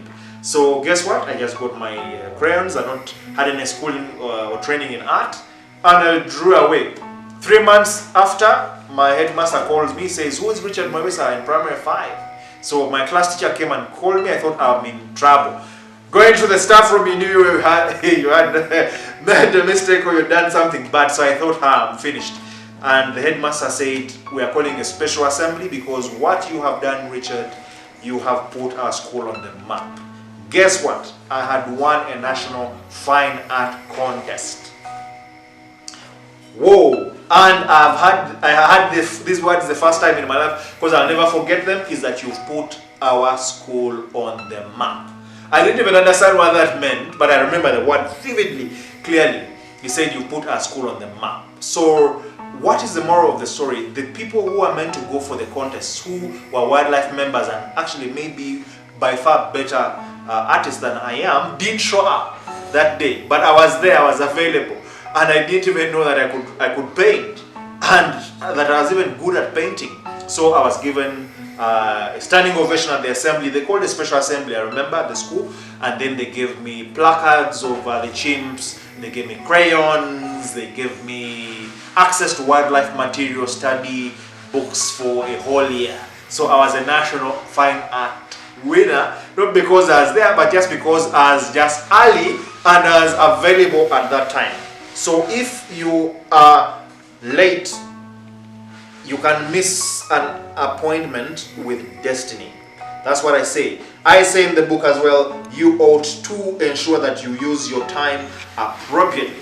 Then number 2 is if you are on time, you are as good as late. For example, if your meeting is meant to be at 9 a.m.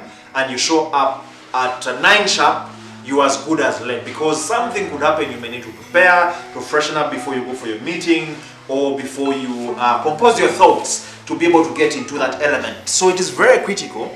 And as I look into the camera now, I would tell you this for a fact, because it's very vital that you do this. Today I chose to sit down, to sit on the ground. I've been missing sitting on the ground, sit on the mat as I read my interesting collection of books, as I do my research. But then I said, let me use this moment to prepare some content and review chapter number 4 of Out of the Crowd. Coming into being early and on time, that is a true fundamental aspect, and we all need to do it, because I know I'm into sales, marketing, business. Right, welcome back. Welcome back. I appreciate you for our session. We're still reviewing my 4th chapter for Out of the Crowd, the ultimate guide for mastering the art of standing out. I would like to thank New Vision Group again. I appreciate you. I appreciate you, Maureen. Yes, Maureen Nantume, thank you so much for reviewing my book, Out of the Crowd. It is in the newspaper today, of the New Vision, page number 30, Saturday, of January, I started the 21st, 2023, page number 30. I have a review of Out of the Crowd, and New Vision gave me that space to review the contents of the book. So I appreciate you, New Vision, newspaper, and of course the entire Vision group. I appreciate you for always encouraging authors like me, who is a Ugandan local author from here, and also reviewing our work as authors, and also putting us out there and giving us support. I cannot take it for granted. We appreciate you, and I do appreciate so very, very, very much. I hope New Vision, you get to see this, or anyone who works there. Thanks for the service and always giving us good quality news every single day. All right, moving on. So I'll give you a story on saying number 2 tool in time levitating is if you're on time, you're as good as late. I'll tell you a story. I almost missed my flight. I was going to be in big trouble. I was coming from Cape Town, June 2019. And guess what the reason was? I wanted to lodge my VAT so that I get my tax refunds. Hey, I done some little shopping. Hey, when I was there on the trip. A few things. That's what and you know, at the airport as you're exiting, you lodge and declare your purchases, and then they give you a VAT refund. So I miscalculated the time. So I checked in my luggage and I checked it in for checkout in Joburg. It was a connecting flight from Cape Town to Joburg. So when I got in Joburg, I did not know that day that there was going to be a very long queue. I think there was a delay of one flight, but that set in motion a ripple effect. And there was a lot of human jam, I can say. That day the queues were too long. So I almost actually missed my flight because I had to check out my luggage, then go to the tax refunds office, then declare, and then be able to lodge. Actually, I had to make a choice. I didn't even declare. I left the refunds. Why? Because time was up. I was left with about 6 minutes, and they, of course, at the prompter, they made the first call for people to board, one first onboarding call. So I had to rush. I was blessed that I phoned one of the porters at the airport, and he asked me, "Hey, what are you doing here? Can I help you?" So he told me there was an upstairs free VIP check. I'm not VIP, by the way. I'm not saying I am. I'm not VIP yet. Maybe one day. But anyhow, he helped me. He told me there's a VIP section where you can check and there's no queue. I was so relieved, and I was like, wow, thank you so much. Thank you so much. So he took me up, and then on that queue there were about only 3 people. And yet down, there were too many. Now imagine, information is power, by the way, knowledge is power. This is a guy who was a porter helping people serve at the airport. And he helped me that day. I just didn't know I was going to queue up and miss my flight. So he told me, don't worry, let's go. So when he took me there were only 3 people. I checked in on the last boarding call and entered my flight, and I was back. So I learned that, wow, if you want to time levitate, never reach an appointment on time, because you don't know what will happen. There could be maybe something that happens that day and it affects you. Then the last cue on initiative as you time levitate is if you're late. Assuming your appointment is 10 a.m. and you are 1 minute past 10 a.m., you are as good as absent. You heard me right. Yes, you are as good as absent, because people do not want to wait for you. Time is money. Time is a currency. You spend money, but you also spend time. I will tell you another story. I told you I love stories so much, because facts tell, but stories sell. One time, we're doing a tender. This is a tender for business we had got on our books for 3 years, so they had retendered it for another 3 years. For some reason, I don't know what happened. We left so late, close to about 2 a.m. In the night, preparing the bid and the tender, because we wanted it to be perfect. I wanted that tender to be very perfect. My. What we did that morning, we came back very early as 5. There are some documents that were still missing. When I realized there was about 1 hour left to deliver the tender, because there's a deadline for the tender acceptance, I hopped on a border that day. I told the border man, ride like crazy. Don't stop. So the man began riding it as best as he could, as fast as he could. Guess what? When I reached at the reception to sign up, actually at the entrance of the place where I was delivering the tender, there was security. So I had to first fill in the book, they had to check me. I lost about 3 minutes there. Then when I got into the entrance of the building, that time they had also put their lines for sanitizer. Guess what? When I entered where the delivery of the tender was, I was 13 seconds late. I remember vividly. True story. 13 seconds late. Guess what? The lady who was receiving the beads told me, sorry, sir, you are late. She marked, received the document, and then noted in her book register, absent. I couldn't believe it. I had lost out. The salesperson I was with, who was working with on the project, couldn't believe it. She almost collapsed. She kept telling me, Richard, what happened? I told her we were 13 seconds late and we were marked in the book as good as absent. Let me tell you, very few people miss flights, very few people miss interviews. Yeah? If you want to use time, never be late for an appointment with destiny, because you could miss your appointment with destiny. Time is a very, very good strategic initiative booster. Yes, it is also said Napoleon Bonaparte came on the European scene because of his timing. Time was favoring him because he came right at the pinnacle after the French Revolution. So there was a void in Europe where they were looking for a young, charismatic leader. And he got in because of time. So time is very strategic. And I say all the people and the great men and women who have done it have taken time as an initiative booster. So I tell you the three things repeating in time levitating. Make sure if you're early, you're on time. If you're on time, you are late. And if you are late, you're as good as absent. Ladies and gentlemen, I will come back for another segment and review the second part of chapter number 4, the catalysts of initiative out of the crowd. I'll tell you a story about Muhammad Ali and what he did and what made him so special and what unique. I also give you some backstories about him. Not many people know he was a musician, a very good musician. Actually, he was nominated for 2 Grammy Awards in music. Yes, true story. Yes, the cameraman is also surprised and shocked.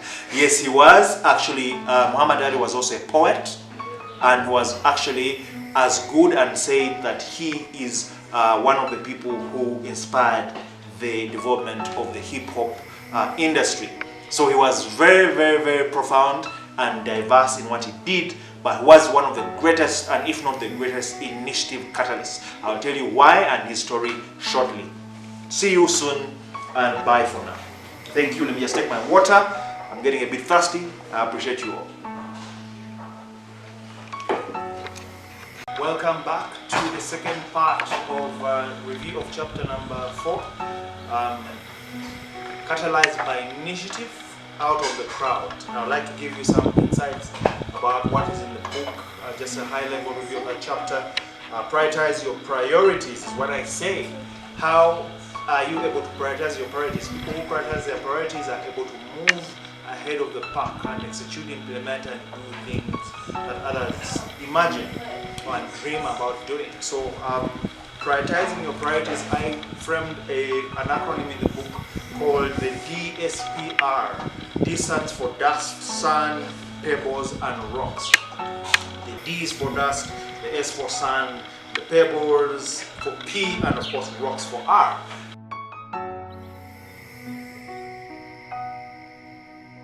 And what do I say? And I start by giving a quote. I love quotes. Mike Tyson told Bill Whittaker that his boxing championship title belts are meaningless to him because of his change in priorities. If you're a person who works with your priorities, you know that in order for you to prioritize, there are things you have to put first and the others that you put after. Now, the dust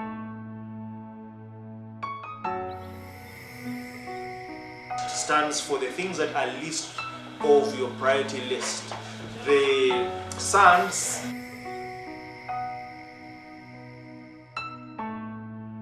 are things that are slightly lesser important, but above the dust. And then the pebbles are the things that are more important than the dust, and of course than the sand. Then the rocks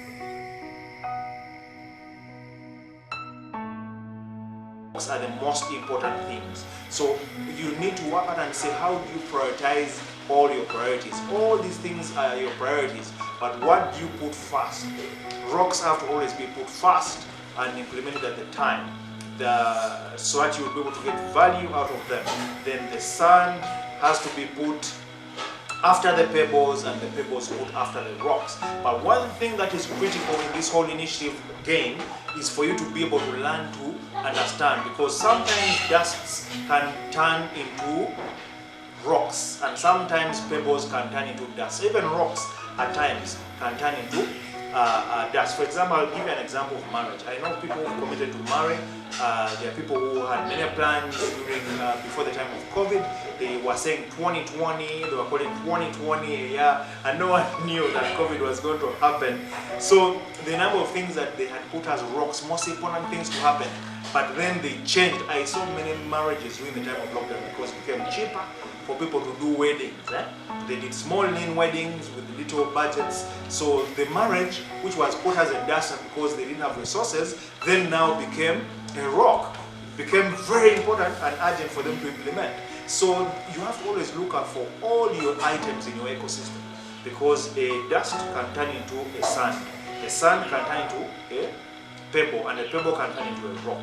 So I work with the DSPR model to work out how do I catalyze initiative. What do I do first? Because at the end of the day, initiative is about doing things quickly, efficiently, and fast, so that you are able to time levitate. Remember, I talked about time levitate.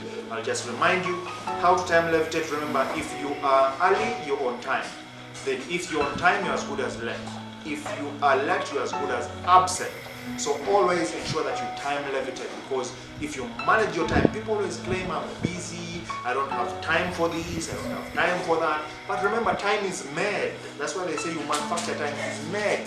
Yeah, you make time for the things that matter for you. If you make time for things that are rocks or most important in your life, and you do them fast.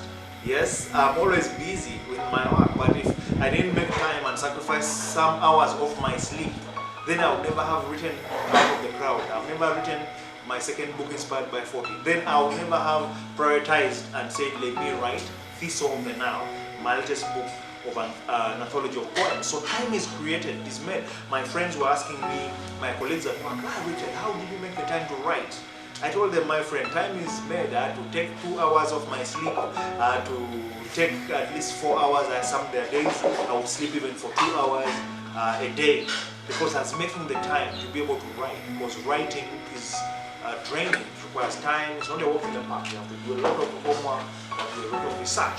So I say use the DSPR model. I'll give you context. One very interesting story. But before I give you the story of Muhammad Ali, the world's greatest, I'll start by giving a story of Oscar Wilde, who said, be yourself, everyone else is already taken. Yes, everyone is already taken. You have to be yourself. I mean, it is so hard to become fake, trying to be other people, because everyone else is already taken.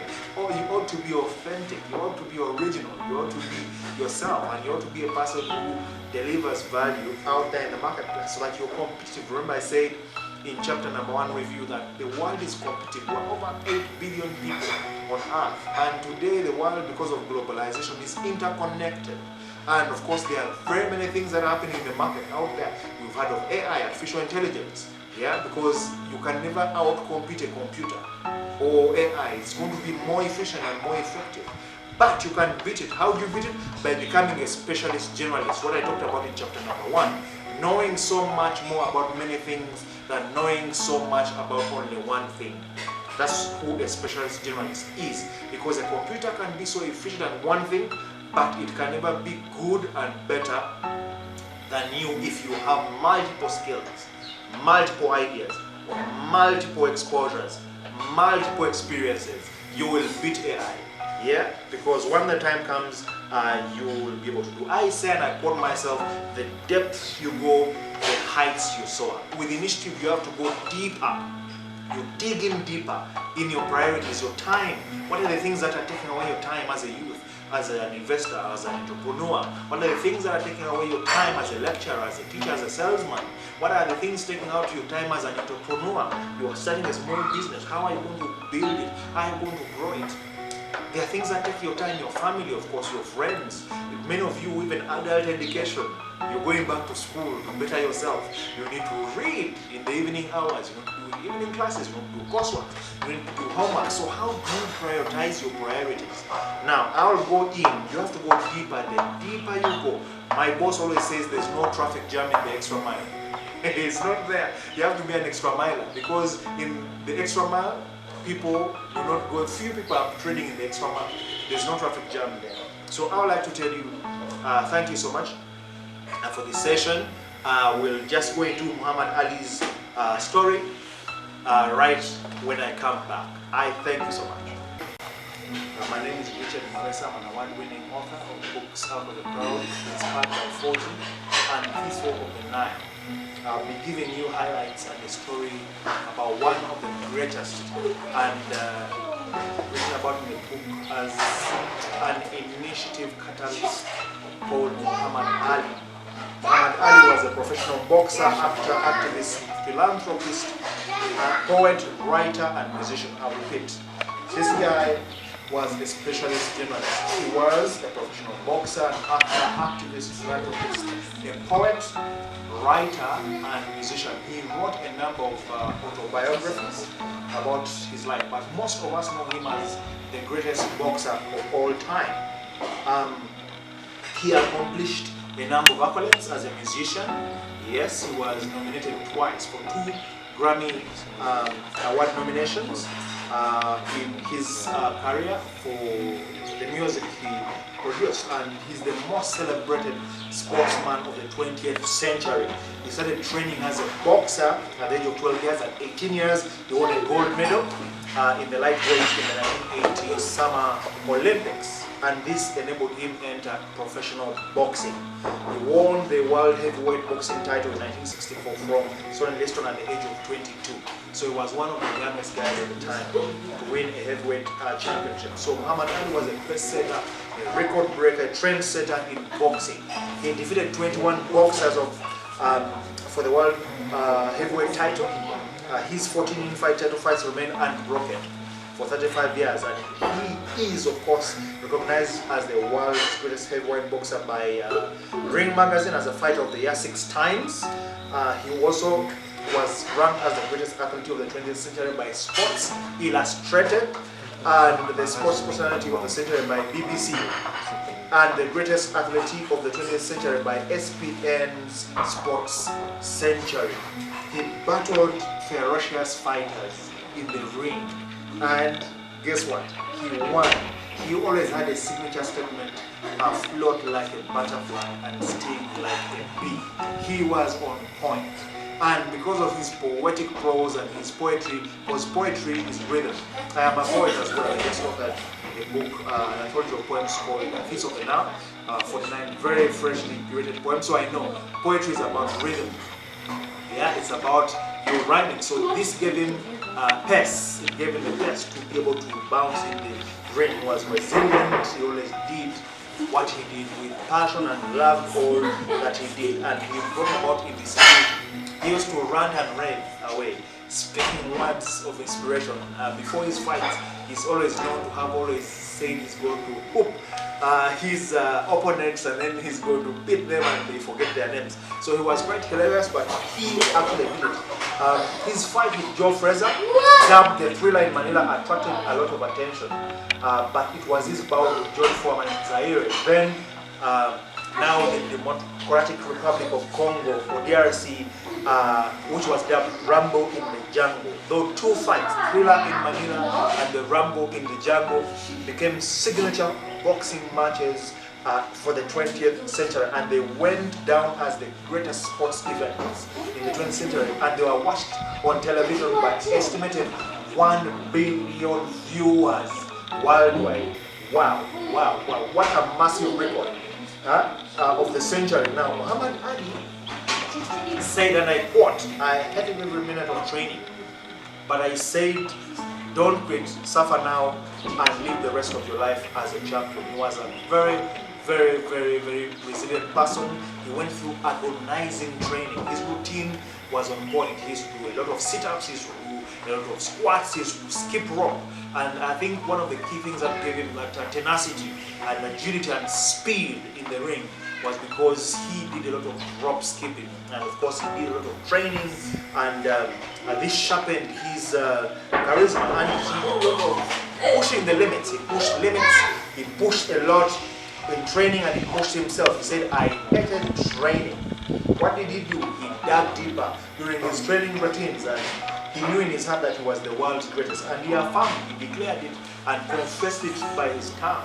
And he said, "I am the world's greatest," even before he was the world's greatest. So he knew it. I mean, let me tell you, initiative is not just about what you do, but it's also about affirming the things you say to yourself. The things that happen to you start as ideas and thoughts. And he coined this thought and knew he was the world's greatest. He knew there was no one better than he was. He said, and I quote again, "Don't count the days, make the days count." He affirmed. He made every day of training a count. And he skipped rope, he did press-ups. I know, being a pro heavyweight boxer, the routine you go through a lot of training, and you have to have a mental strength. You have to condition your mind to go for victory and gold and nothing less than that. He said, "I am the greatest." I said that even before I knew I was. I mean, I say your tongue has power. It can take you places. It can take you big places. He said impossible is just a big word thrown around by small men who find it easier to live in the world they are given than to explore the power they have to change it. Impossible is not a fact. It's an opinion. Impossible is not a declaration. It's a dare. Impossible is potential. Impossible is temporary. Impossible is nothing. These are the words of Muhammad Ali. I'll repeat them because these words are profoundly powerful. Why do I call him the initiator? Is because whatever this guy did, whatever he did in the ring, and every